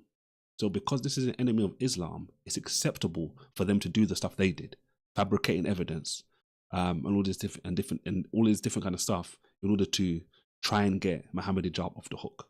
Even though as more and more time's gone on, they've been exposed for what they've been doing. Let's break this down. First, he states they were coming together to defend another person who's been falsely accused. This no longer requires a response, as everyone has seen the countless pieces of evidence, and we have exposed the cover-up without a shadow of a doubt. And that's exactly why Muhammad Hijab and Ali Dawa are both terrified and petrified to join us and challenge us in a live and public discussion. And that's also why their manhood is nowhere to be found. Second is this constant attempt to label Sister Aisha as working with the enemies of Islam, or even herself being a certified enemy of Islam. We'll address this in more details at a later time, inshallah. But I'd love to hear Ali Dawa elaborate on exactly what information she was secretly providing others about Islam. I hope she didn't leak the X-Files about our religion that we safeguard so dearly and are concealed in some high security vault somewhere in the mountains of Switzerland, because if that got leaked out, surely we'd all be doomed. Third is how he coins the group's vulgar and obscene joking as boy talk. Newsflash, That's not acceptable within our deen. Our Prophet ﷺ said, "A believer is not one who taunts, nor one who curses, nor one who is indecent, nor one who is foul-mouthed." Ani, this isn't just sharing your vulgar jokes between you and Muhammad Hijab. This is in a group of 75 du'at located all around the world with the purpose of discussing deen-related matters. So go ahead, keep trying to justify your dirty mind and your dirty jokes as just boy talk. But I will say there is one thing you revealed about yourself. You are still a boy, as real men do not go into hiding when challenged with the truth. If you was a real man and husband to Dunya, she wouldn't have left you. Aki, get over it.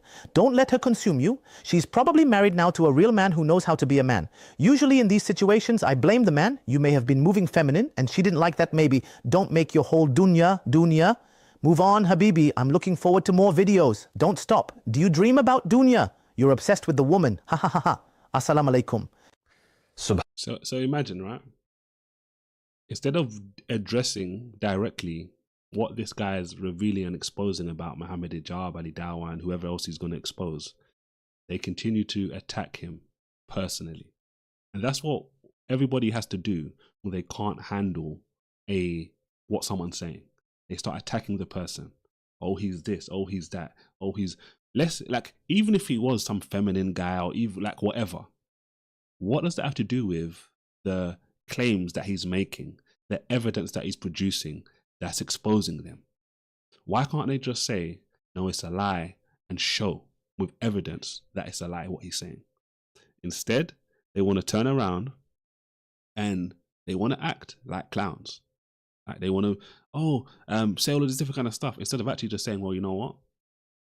Hold my hands up. They did it. Like, just seek repentance and move on. But for them, they will never do that sort of stuff. Like, they've literally been exposed, but you haven't heard anything from them saying, well, you know, no. Like, yeah, we did do this, it was bad, etc. Like, it's crazy. SubhanAllah, sometimes people expose themselves better than anyone else ever could. And Ali Dawah just did that. That is the truth. And that is why sometimes I won't say anything when I'm talking to callers. That's why sometimes I'll just let them talk. Because sometimes people expose themselves. You don't even have to ask them any questions. You can just ask them one question, for example, and just let them talk. We've heard people say, like I mentioned previously, women are husband's property. We've seen people say stuff like, oh, yes, you can beat your wife. We've seen so much crazy stuff. And it's just from letting them talk, which is so crazy. Sometimes it's good to just let someone expose themselves instead of you saying more and more stuff and stopping them from just showing them their true colors or showing other people their true colors. Like these guys that we spoke to earlier on, they know what the Quran says, but they'll come up with all these fanciful situations instead of just admitting what it says. These are the same guys that will say, well, I'm bold, I'm big, I'm like X, Y, Z, but when you have a conversation with them, they'll run away. They'll throw all of their history under the bus. And they'll say, no, I don't believe in that, or I don't accept this, all this different kind of stuff. They'll throw it away instead of actually just following it through and saying, yes, this is what we believe. Stand 10 toes down on it and just say, this is what we believe, this is our religion, etc. They won't do it. And this is what this guy's exposing. Your message isn't a rebuttal, it's not a defense, it's a tantrum, and it reeks of bitterness and desperation. Honey, I understand. You're humiliated. You've been caught deceiving the public, and now you're flailing, trying to claw your way back with playground insults about dunya. But we're not children. Personal attacks won't erase the evidence. Mockery won't undo the lies, and sarcasm won't save your crumbling credibility. You've made it clear this isn't about truth. It's about revenge. You were exposed, and now you're lashing out like a boy who knows he has no defense. But here's the reality. No amount of deflection will change the fact that you tried to mislead the entire ummah. No, it's hurting. Ooh, it's probably... And for those still unsure about who's really obsessed, here's a selfie Ani Dawa recently sent me.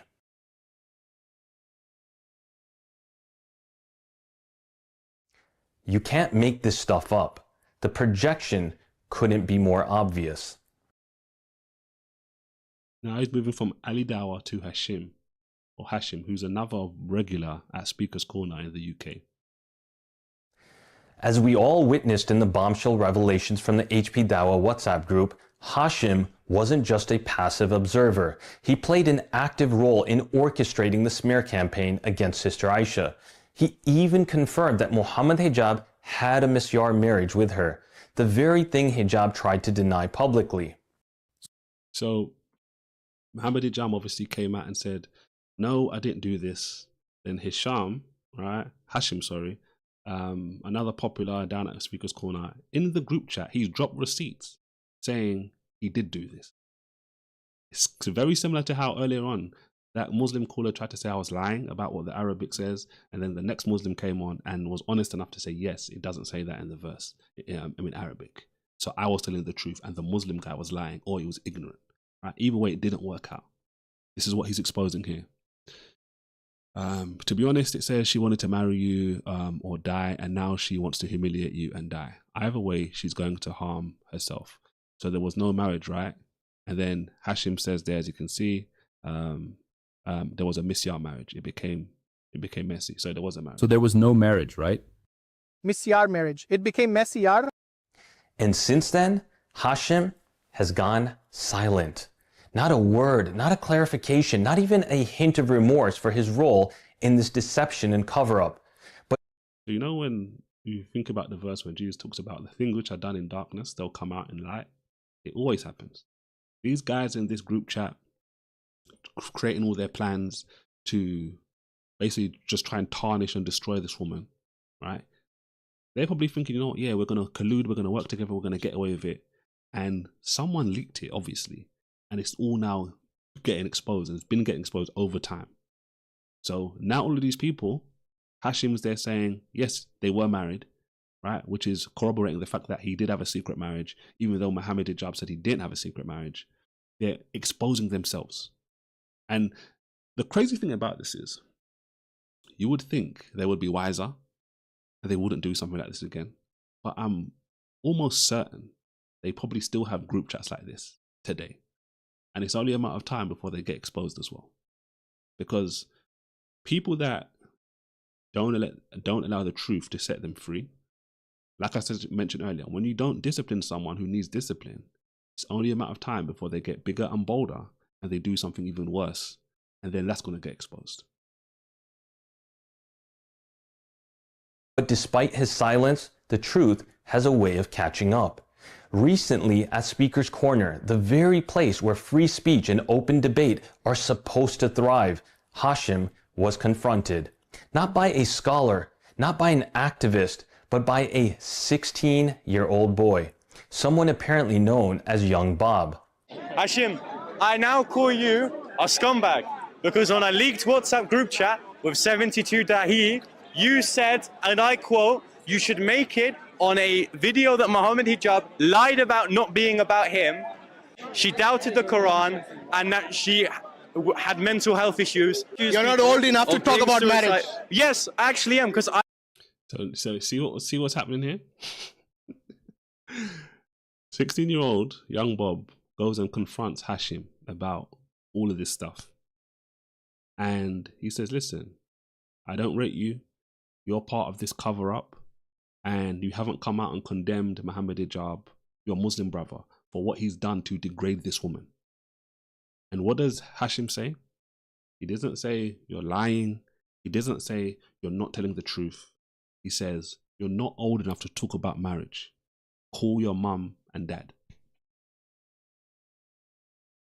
You see, this is the same thing over and over again. When they get hit with truth, instead of them to let the truth cleanse them and set them free, they double down into their lies because of their affiliations. Their group, their cliques are more important to them than the truth, which is crazy.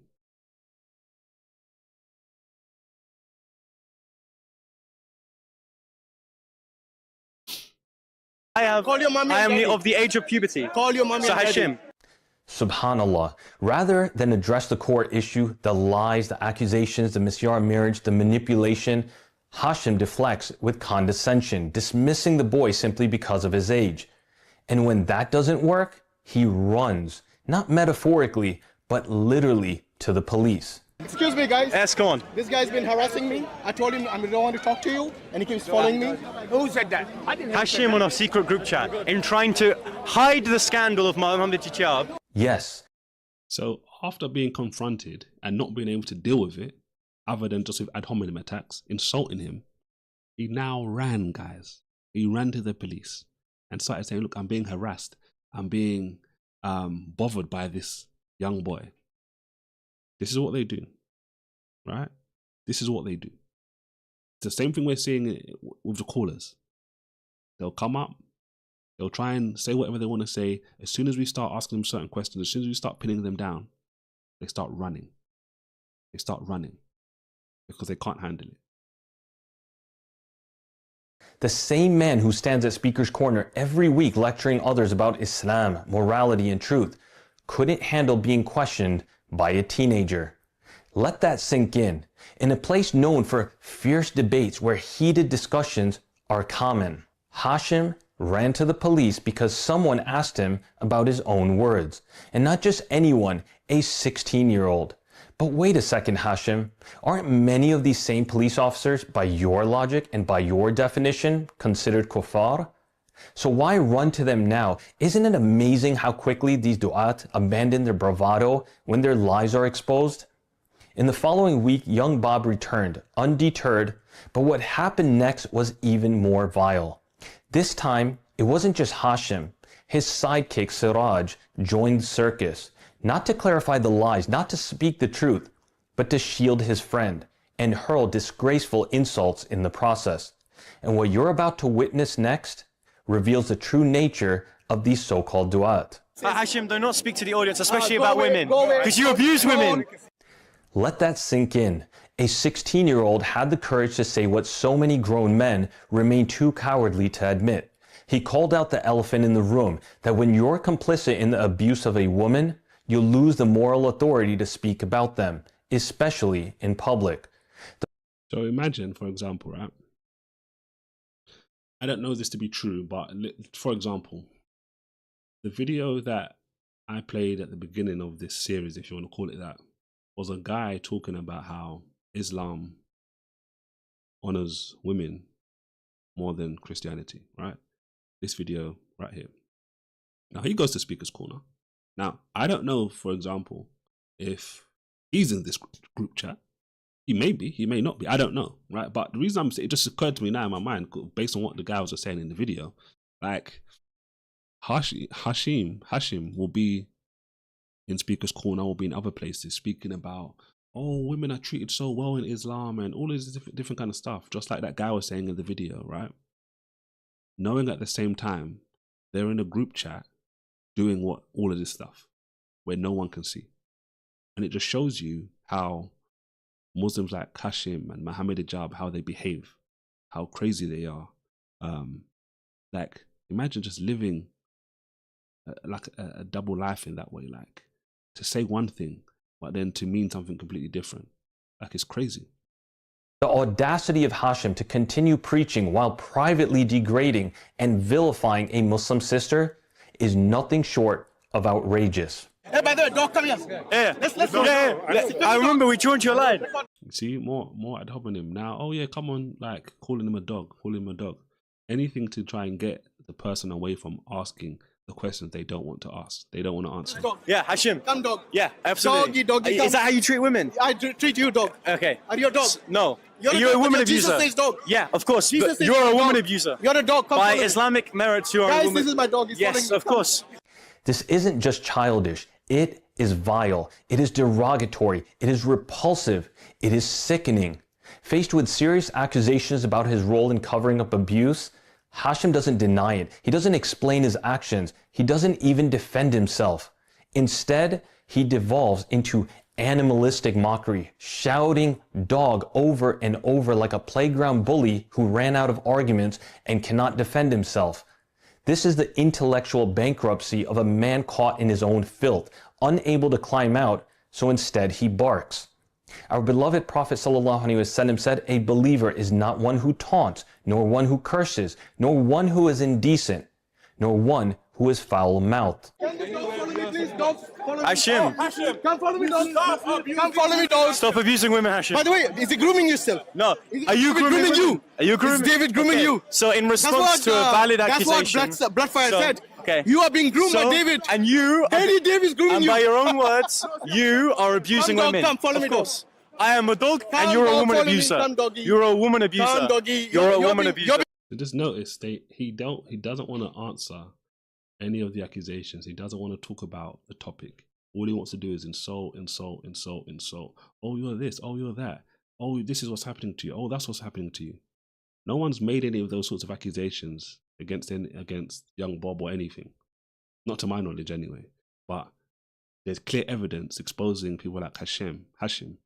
But he doesn't want to touch it. Groomed, I heard. Okay. Why is David abusing you? By your own WhatsApp group chat that you are abusing women. Why is David abusing you? Stop abusing. So you see, he's just making something up. I've heard this, I've heard that.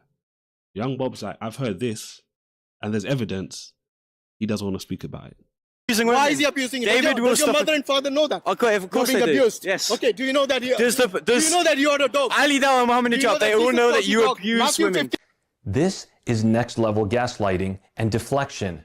Rather than confront the fact that he helped coordinate a smear campaign against a Muslim sister in a secret group chat, Hashim hurls wild accusations at a teenager, accusing him of being groomed, abused, and even projecting his own abusive behavior onto the boy. It's disgusting, it is cowardly.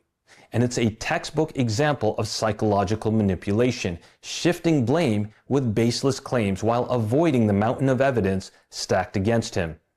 Just a few seconds later, Siraj intervenes, trying to distract young Bob while Hashim tries to flee from accountability. Listen, people who abuse women. Okay, then harass them. Why did you born outside wedlock? Wait, if you find me... Why did you born outside wedlock? Your dad abused your mom. Okay. You born outside wedlock, bastard, and not welcome. Now the Muslims hold to the same Christians of the Christians. I'm dealing with him. Okay, so Hashim, why do you abuse women? Answer the question. Why your dad abused We have your mother? screenshots of you being... So apparently the first accusation was, oh, some guy's abusing him. Now this guy's saying, oh, why did your dad abuse your mom, etc.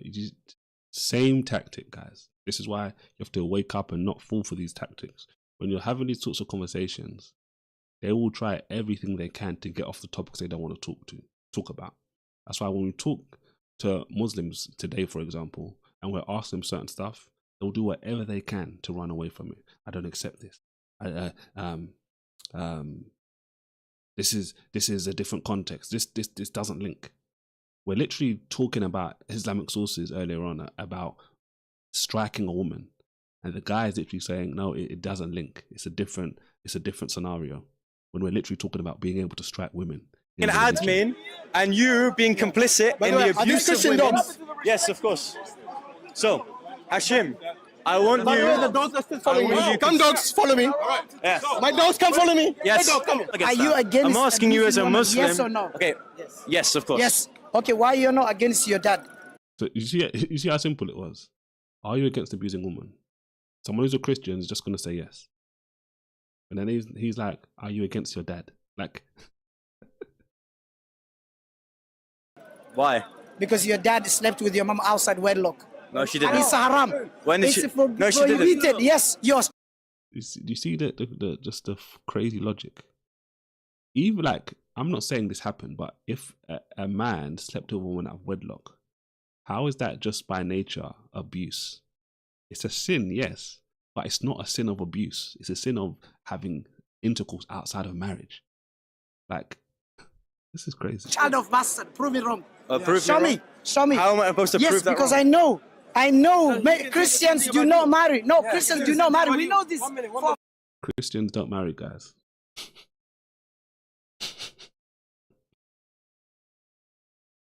Well, my parents aren't Christian. Well, my parents aren't. Boyfriend and girlfriend, majority of them. And then they marry later. Yes. So in Prove that you're response, not bastard. him He and Hashim- born outside marriage. Oh, is he? So No. his dad Is it the abused, milkman? Huh? his dad Is it the abused, milkman? his No. dad Who's your daddy? abused his mother. Who's your daddy? Who's His yours? dad Who's your daddy? Last time you abused said his mother. the guy is African dad. Pardon? Your Who's your dad- dad? My dad is Who's your a dad, wonderful bro? man. Who's your dad? He's a wonderful man. Who's your dad? He's a wonderful man. Yeah, go away. No, I refuse. There's no need to push me. I'm not pushing. I'm trying to turn You around. clearly are. Now, look, Hashim, you can either be a man about these accusations, or you can cower behind other people. No, very talk clearly, about your dad. you're No, in talk about terms. your dad. Okay, I will. No, talk about your dad Wait, from the camera. This They're literally talking about something which has been reported on, and their best. This guy is saying, "Talk about your dad. Talk about your dad. Talk about this, etc." Guys, what does that have to do with the accusations that are being made? Why is he diverting away from something which is irrelevant? He's diverting to something which is irrelevant. For what reason? The only reason is because they don't like the conclusions. They don't want to talk about it because it doesn't make them look good. is vile beyond comprehension. Siraj doesn't defend Hashim. He doesn't deny the leaked chat. He doesn't question the facts. Instead, he attacks young Bob, mocking his family, his parents, and his very birth by calling him a bastard. This isn't dawah. This is degeneracy. This isn't just an ad hominem. It's a moral implosion. These are the very people who claim to represent Islam, and yet they stoop lower than the enemies they claim to oppose. This isn't dawah. It is spiritual rot. But Hashim, you are abusing a woman by claiming that she is an apostate. You said that if we claimed that she had a mental deficiency, then people might feel sorry for her. So instead, mark her as an enemy of Islam. But Hashim, here's the problem. What if that woman is harmed now because you've called her an enemy? What you're potentially doing is putting her life in danger. What will you do if a man or a woman goes up to her because they know who she is and they harm her because of what you said, Hashim? This is the moment where the mask is torn off. David calls it out directly. By branding a Muslim woman as an apostate, Hashim has endangered her life. We are no longer talking about petty insults or online drama. This is serious. This is the kind of rhetoric that leads to real-world violence. Just go look at the countless and vicious attacks against a sister as a result of how both Muhammad Hijab and Ani Dawah tried to portray her as an enemy of Islam. And for what? To protect Muhammad Hijab from being exposed, from shielding the truth about his deception, his lies, and his engagement in blackmail? To silence a woman who dared to speak about abuse, about being tricked and deceived? This isn't just reckless, it is criminally irresponsible. And every second Hashim remains silent, it is a stain on his character and the dawah he claims to uphold. It isn't just me, it isn't just Sister Aisha, it isn't anyone speaking up against corruption amongst our ranks that is harming the image of the dawah. It is these class act clowns who cannot practice what they preach, all while there is a common question that is echoing in the minds of many Muslims and non-Muslims. Why do these so-called leaders, preachers, and imams remain silent despite the damning evidence? Let's just say, as you see many of them chasing fame and money, this has now become a rhetorical question. Now he's moving on to someone else. And you can see, they will say one thing, and when they're called on it publicly for being basically two-faced, for being hypocrites, yeah, we love women, women are treated the best, and all this kind of stuff, and secretly behind closed doors, they're trying to destroy a woman because she's exposing what one of their popular apologists did to her in the name of Islam as well.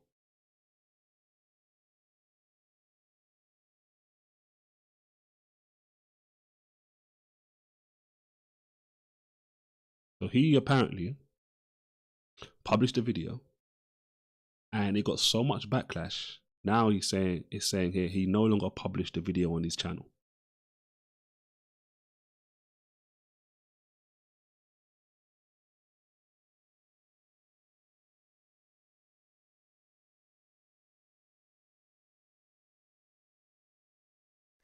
Let's talk about Muhammad Murad from Deen Responds, the self-declared unbiased referee who just entered the ring, swinging wildly, trying to protect his Dawah bros, all while pretending he's not even in the fight.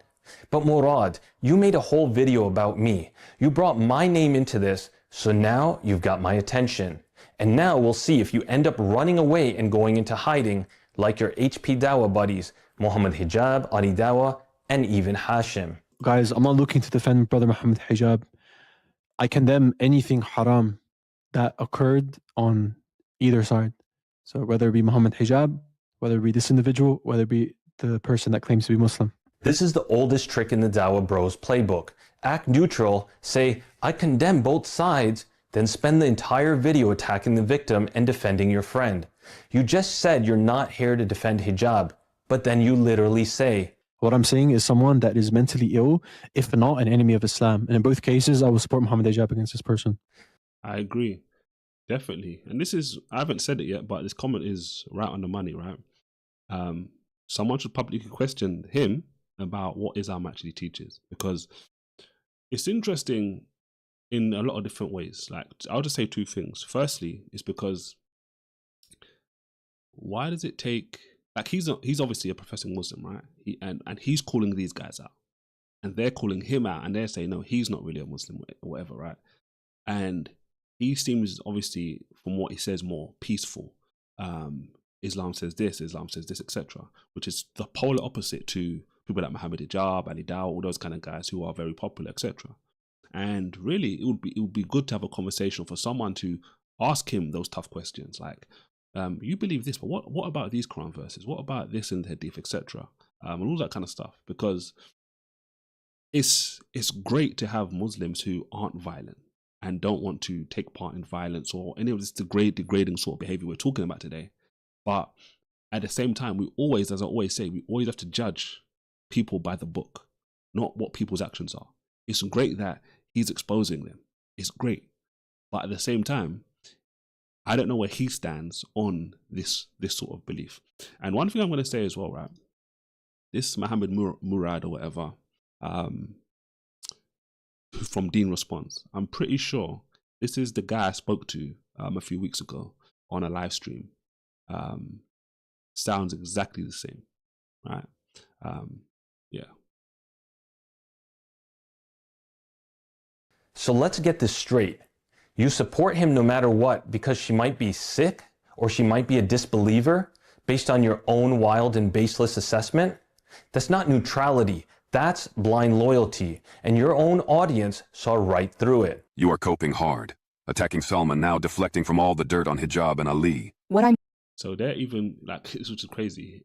Comments on his video are basically saying the same things I've been saying today, the same thing other people have been saying. Wait, hold on. Stop attacking the characters of the people. Deal with their evidence. Because people that are being reasonable and actually seeking for truth, they realize, I can't just go along with someone who's just throwing insults or sounds smart or sounds like they're telling the truth. We actually have to look at what the truth is and follow it. We can't just say, oh yeah, because this is my friend, I'm going to follow him. No, this is not how it works. That's not how it works when you actually are pursuing truth, right? But when you think it's acceptable to lie and to do all these different kind of things just to make your religion look good, that's when this sort of stuff happens, which is crazy. What was I going to say? Yeah, let's just keep going.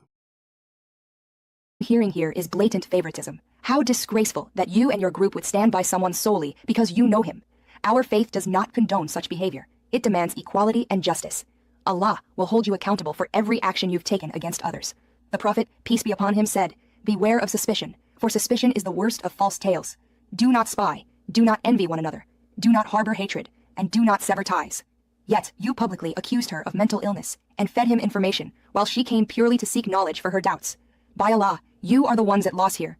This was never your case, nor was anyone attacking you, but you fabricated a narrative to support Muhammad Hijab's case and weaken your sister in Islam. On the day of judgment, you will answer for these actions. Seek forgiveness from her immediately, and just as you publicly shamed her, you must publicly renounce your past mistakes and make amends. Actually, it does matter. And the crazy thing about it is as well, it's like, if they view her as an enemy of Islam, that's what in their mind will now allow them to do the stuff they're doing against her, because they'll turn it into, well, it's Islam versus the enemies of Islam. And that's why they'll take part freely with these underhanded tactics, lying against the character, making up false evidence, all of that kind of stuff. They'll say it's all in the name of keeping Islam up. Instead of them saying to themselves, wait, no, like, why should I be in a religion where I have to lie and deceive to keep my religion propped up? Just expose the guy who's done wrong and move on. They're not responding because they got caught with their pants down. They know very well they can't find ways around the clear-cut evidences presented against them. All those defensive statements made by the other Dawah bros in favor of Muhammad Hijab and Ali Dawah are emotional, not factual. Deem responds, how much did Muhammad Hijab and Ali Dawah pay you to defend the wrong? May Allah curse you. You're pathetic. He doesn't come near any important points about how Muhammad Hijab and Ali Dawah continuously lied, even when he knew all along they were being deceitful. He just scoured the internet for a big nothing burger to defend that wolf in sheep's clothing. They're all a joke. Guys, please, don't follow these fools. Connect with Allah directly and ask Him alone to guide you. When you say you condemn anything haram on either side, it would be nice if you elaborated rather than try and be crafty. Both Ali Dawah and Muhammad Hijab have done so much haram in all of this, and all Salman has done is expose this and their hypocrisy. You are trying to cleverly keep yourself clear while not falling out with your masters. Let's be frank. Next, let's take a look at Murad's assessment and supposedly definitive assertion regarding the sister. I sufficiently proved that she is mentally ill. And this is the case that I was making, that she's mentally ill. And this was what I was saying in the WhatsApp group. And if anyone says she's not mentally ill after seeing what I presented on the WhatsApp group, then you gotta be mentally ill yourself. Like, seriously. You're not a doctor, you're not a licensed psychologist, but you're casually declaring someone mentally unfit because she reached out for help, not because of a diagnosis, not from a medical record, but because she questioned the Quran in a moment of crisis, especially as she witnessed the hypocrisy and the cover-ups by the same scholars that preach from the minbar about justice. Murad, mental illness in Islam is not a slur, but you weaponized it. So if basically, right, she's going through all of this stuff, and as she's going through all of this turmoil, right, what Muhammad Hijab is doing to her and all of that stuff, she's now doubting her religion. She's doubting the Quran, etc. And in that time, what they're basically saying is, that's when they're now saying she's mentally ill, she's unstable, because of the treatment that she was getting, because of that situation. Imagine a Muslim who's very popular, or a group of Muslims, are doing underhanded stuff to her. And in that moment, she starts realizing and feeling like, wait, hold on. Maybe I'm not in the right religion. Maybe this isn't true. She's doubting. The logical step that a lot of people would take, wait, hold on. This is different to what I've been told. She starts questioning. And in that period in time, they say she's mentally ill, she's unstable, etc. Like, you can't make this up. Clear bias in the way this situation is being handled. The woman is being dismissed and labeled mentally ill simply because she has ADHD, which doesn't impair her ability to think clearly or speak truthfully. That's both reckless and unfair. Meanwhile, Muhammad Hijab is being indirectly defended, even after publicly denying a marriage that, by multiple accounts including hers, did take place. When she went to Sheikh Tarana, a respected Muslim, he confirmed the marriage. In response, Hijab allegedly threatened and attempted to blackmail him. When prominent figures are protected at the expense of vulnerable individuals, especially women, it sends a dangerous message. This woman was pushed to question the conduct of Muslims due to how she was treated, dismissed, gaslit, and betrayed by the very people she turned to for help. This is exactly why you don't dismiss someone's claims or attack their character just because you're friends with the accused. That kind of response is unacceptable. We should be more outraged by the abuse and the cover-up than by the fact that someone, in this case Salman, chose to speak out. And if anyone says she's not mentally ill after seeing what I presented on the WhatsApp group, then you gotta be mentally ill yourself. Don't insult your listeners with such rubbish. Even if we accept the premise that she is mentally ill, it makes what happened to her even worse, because she was taken advantage of knowing her vulnerability. You defending Muhammad Hijab and trying to smear her is completely messed up. Repent to Allah. So did you catch it? that comment there is saying, listen, Muhammad Murad, Dean Responds, right, his channel is saying, as you heard, she's mentally ill, right? I don't care what you say. If you don't realize she's mentally ill, then you're mentally ill yourself. And this comment is saying, well, hello, if she's mentally ill, if she has a problem, that makes it worse for what Muhammad Hijab actually did. I don't know if he didn't think about that or he's just so ignorant. It didn't even dawn in his mind. If she has mental problems, if she's going through some sort of difficulties and Muhammad Hijab is actually doing this stuff to her, it's even worse than if she didn't have mental difficulties. Like, this is obvious and clear. But he's still saying, or he still said at the time, she's mentally ill. As if to, like, he's assassinating her character. He's bringing up stuff which, I guess maybe he's saying that to say, well, you can't believe her or anything along those lines. But, like, hello, she's mentally ill. Muhammad Hijab is doing all this stuff to her. You guys are all covering this up. It makes him look bad, and it makes all of the people involved look even worse.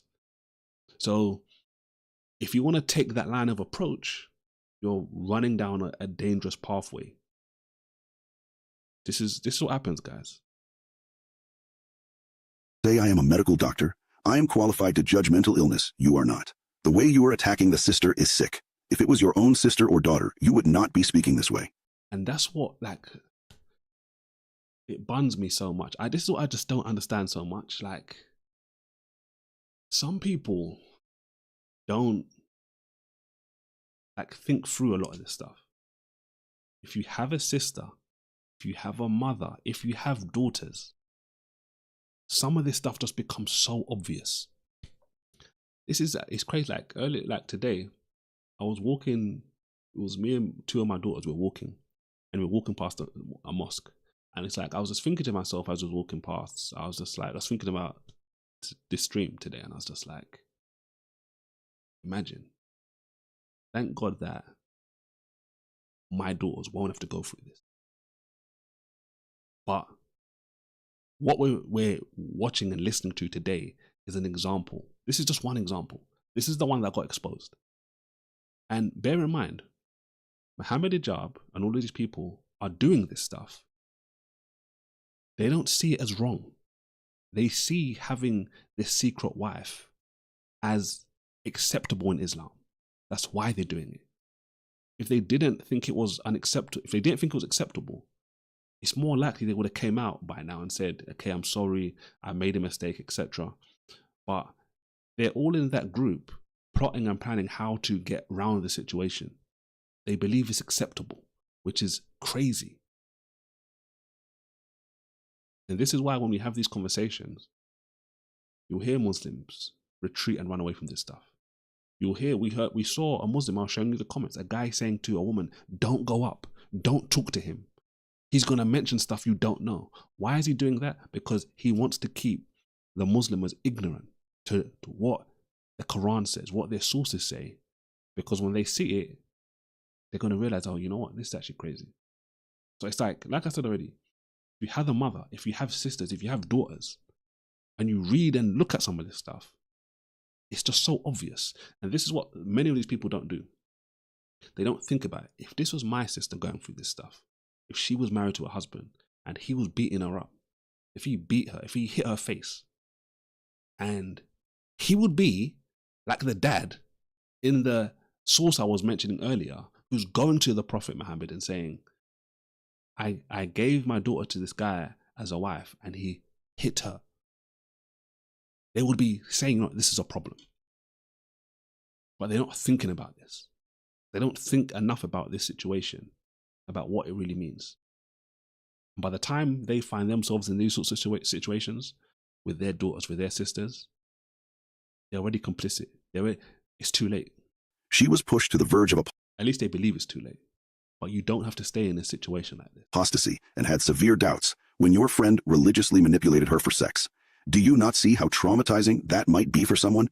Especially if you looked up to someone and saw them as a righteous believer. Then they lie, use and abuse you. Thank Allah she did not leave the religion. She is only human. You are trying to defend the indefensible. Rather than side with a Muslim sister who has been wronged, you attack her. Wallahi, this is sick. And even before, before I continue, as that comment was being read out, one of the things I'm thinking about is like, I've said it already today, but I'll say it again, like even more directly now. It's like, I'm not doing this or speaking like this because there aren't Christian, like we see Christian preachers, for example, at times, like they will misuse their power and prey on women in their congregation. And when those things happen, as Christians, what we're supposed to do is condemn it and say, this is despicable. This is wrong. Don't abuse your authority. Don't take advantage of people under your care. So what they were saying before, that last comment was talking about, it's like, look, she looks up to him. Imagine some popular Muslim apologist, and he's like, yeah, I want you to be my wife. A lot of women are going to be very excited about that. But she's a secret wife. His main or first wife or whatever the situation is, she can't know about it because she's probably not going to put up with that. So he's got a secret wife and he's doing all this stuff behind closed doors, etc. He's abusing the authority and power he has as someone with a big following, which is crazy. I want to circle back to what you just mentioned, Murad. I sufficiently proved that she is mentally ill. Now, I want to remind you with how you responded to Hashim, all while you were trying to make a case that she's mentally ill. Make a second video on new channel with more evidence that we have given and make a case she's mentally ill.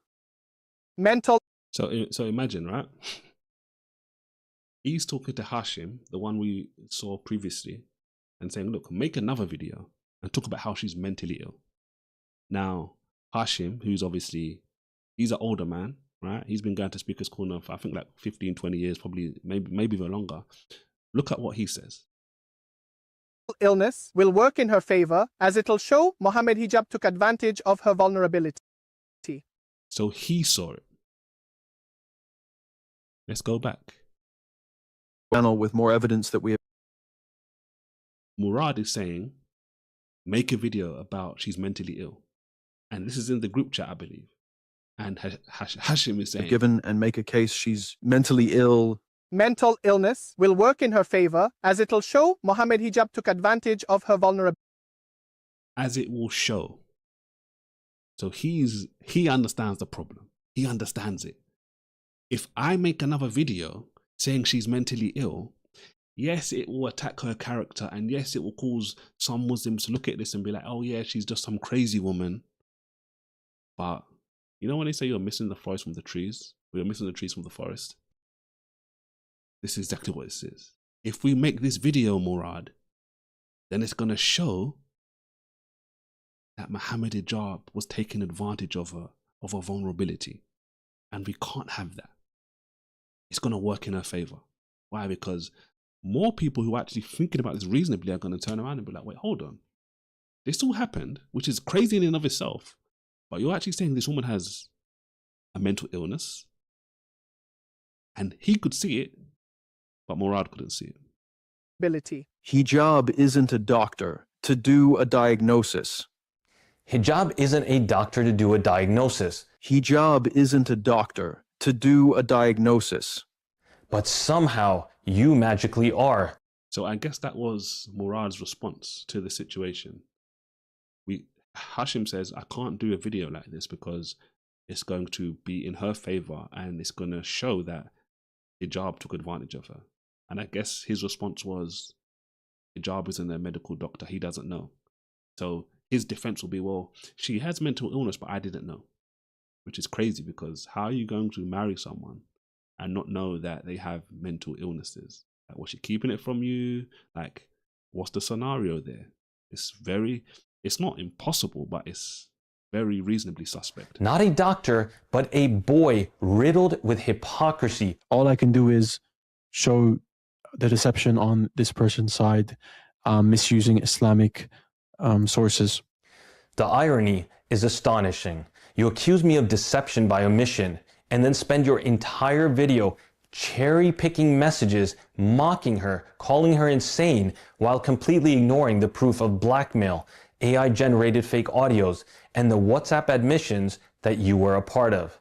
You conveniently ignore hijab deliberately misleading and lying to the public, Sheikh Torana's testimony of a nikah and a divorce taking place, Hashim's affirmation that it was a misyar marriage, hijab using deepfake AI manipulation to forge a false confession by the sister, Ali Dawa presenting a fabricated and photoshopped screenshot meant to wrongly frame her, the crime of blackmail, hijab threatening Sheikh Torana with a deadline to retract the truth.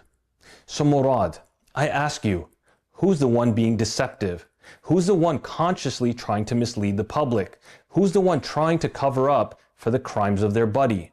If you haven't already realized from all the comments in your own video of people criticizing and attacking you, well, allow me to tell you bluntly, the people watching and witnessing everything unfold, they're not stupid.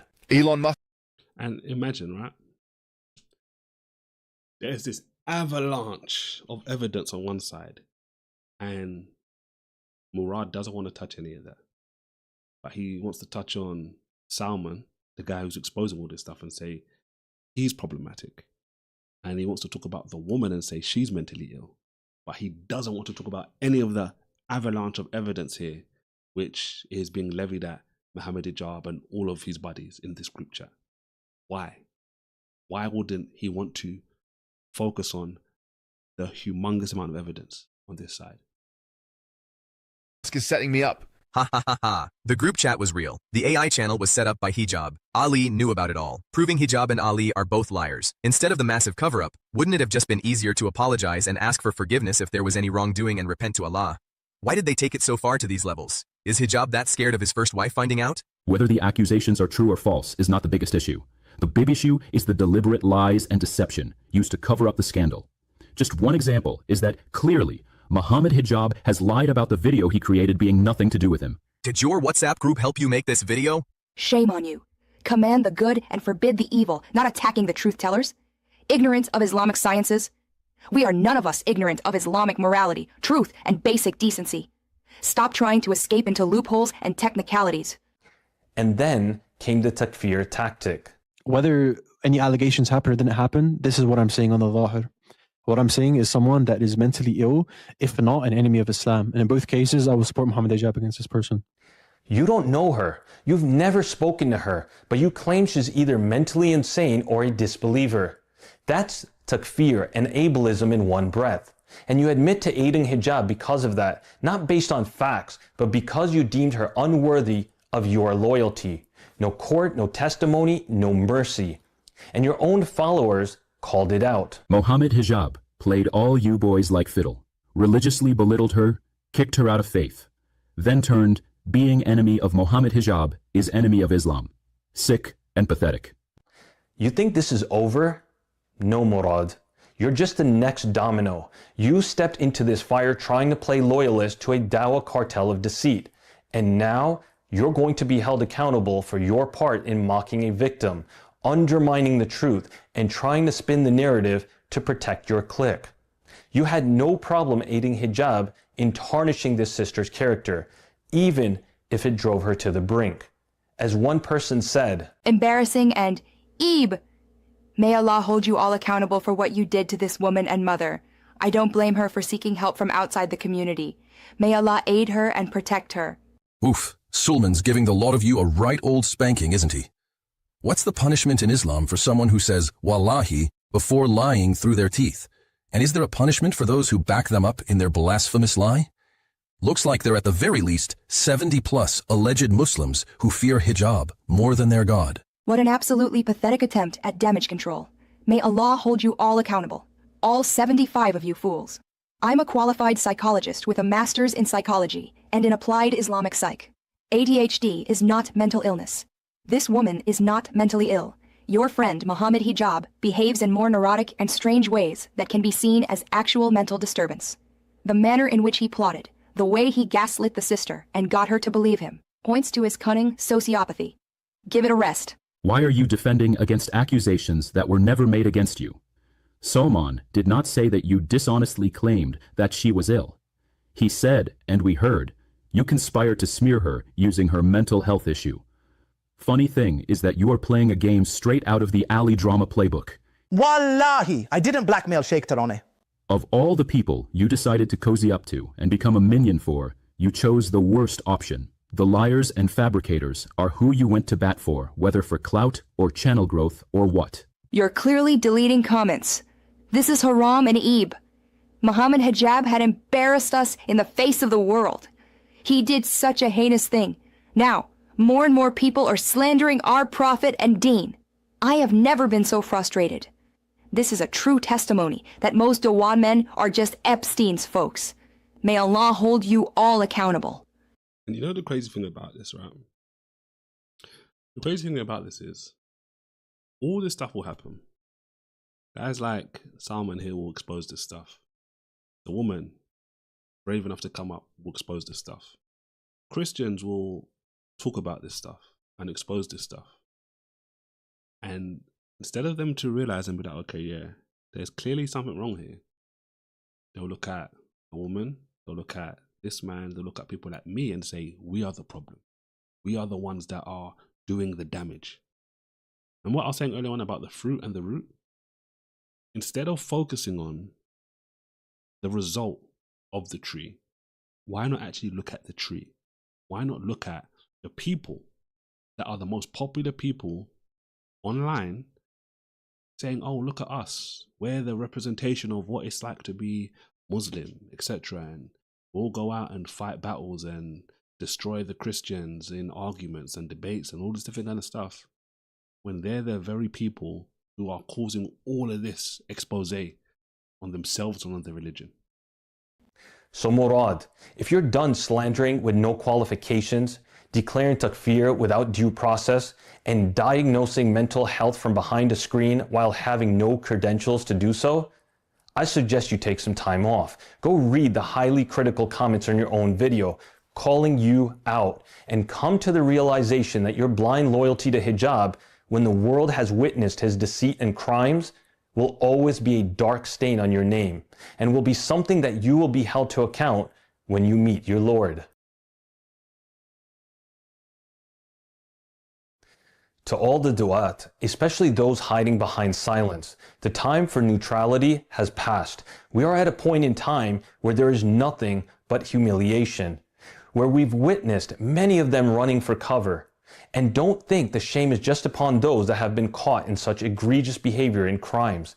It extends to each and every one of you that remains silent. Silence isn't just cowardice, it is complicity. Everyone is witnessing how you all lack a backbone and how words are cheap. Because the real test is not by words, but rather by action. And everyone is taking notice of your silence. You were meant to be men of dawah. Instead, you became men of deceit. And now you've been unmasked. One by one, your names will soon be known. Allahu musta'an. What do you do when you've been exposed? What do you do when the lies, the false testimonies, the hypocrisy? That's the last part of the video. Imagine why this is so crazy. He said he's going to expose their names one by one. And what's so crazy about this whole situation is, he said it. The time when this all got exposed, time has passed and people are staying silent. So if and when their names become exposed, everyone's going to be looking at all these individuals. You were in this group, you knew what was going on, and you didn't say anything. You let this happen to this woman initially, and even after the fact, you didn't come out and say, yeah, this is wrong. And this is the problem. When you are not focused on following truth, he just said it. It's not about what you say. Your actions speak louder than the words you say. When you're not focused on following truth, this is how you find yourself in these situations time and time again. Because instead of you to say, you know what is the truth in this situation? Not what is the group saying? Not, oh, are they gonna cut me off because I say, you know what, this is true and what they're doing is wrong, or anything along those lines. Just what is the truth? You find yourself in these situations. So all of the people that have remained silent, I don't know if they're hoping that their names are not going to come out. I don't know if they're hoping, well, you know what, they're going to stop him before it comes. I don't know.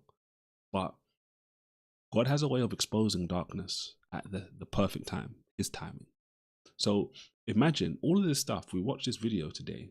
We watch this clear expose. This is just one of the parts showcasing that these Muslim men, right, the most popular ones that most people see online, are the same people that will say, yeah, we treat our women great.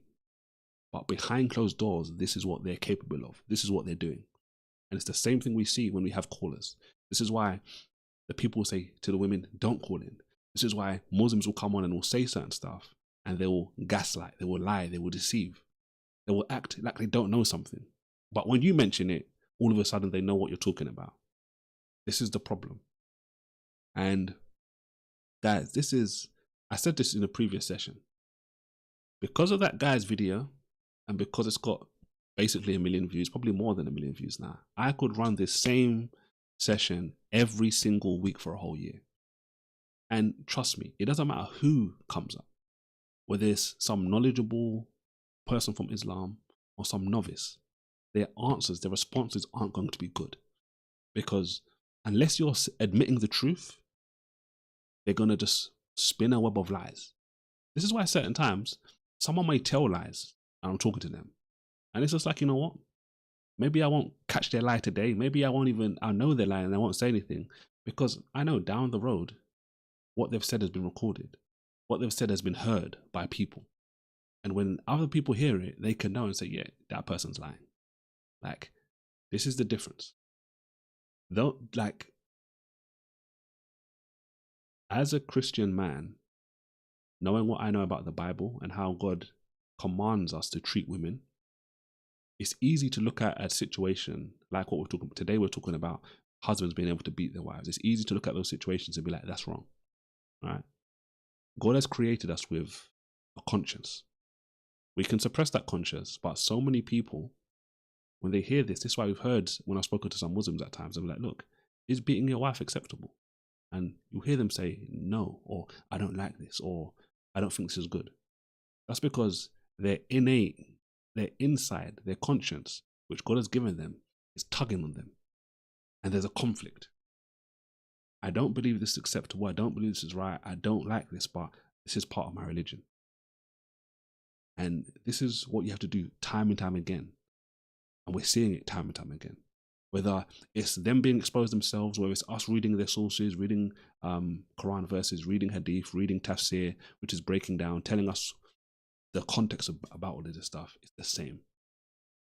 Why can't they just be honest and just tell the truth? They're the same ones that will come up confidently and say, yes, this is this and this is that, blah, blah, blah. Yes, this is the best. The first caller today, he didn't last long. Why? Because he came up bold and confident. Yes, this is the religion that treats women so great, blah, blah, blah, blah, blah. And he had to run quickly. He had to start moving and running away because he couldn't handle the truth. Guys that say, I wouldn't beat my wife, but this is why these people are so dangerous. I'm going to wrap up the live stream here.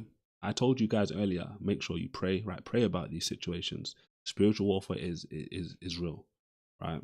We were having callers. All of a sudden, I can't take callers. Who knows, right? Don't be surprised. Muslims that don't like this sort of conversation, they will false flag, they will complain, they will report channels, report all of this different kind of stuff to shut this stuff down. Right, so I'm gonna wrap it up here. If you haven't already, make sure you like it, and all that good stuff. I'm gonna be back again by God's grace in a couple of days with another live stream. I'm not gonna be talking about Islam on that live stream, right? It'll be a different one. But again, the point of all of these live streams are to show you as a Christian how to defend your faith against different arguments from different groups. So it's not just the Islam thing. I've done different live streams in the past. I'll do different live streams in the future. People are trying to attack Christianity, trying to attack your faith from different angles. And I want to help you be able to defend your faith confidently, not to do what we see these Muslims, or what we've seen Orthodox Jews before, or we've seen Hebrew Israelites do before, atheists, not to do what many of these people do, which is to lie or to deceive or to act ignorant or to throw their religion or their sources under the bus. God has given us truth. So we always have to pursue truth and be willing to stand on truth, even if everyone else isn't willing to do that. So I thank you all for tuning in live. For those of you who watch this on the replay, God bless you as well. And I'll see you next time by the grace of God sometime soon. Take care, guys.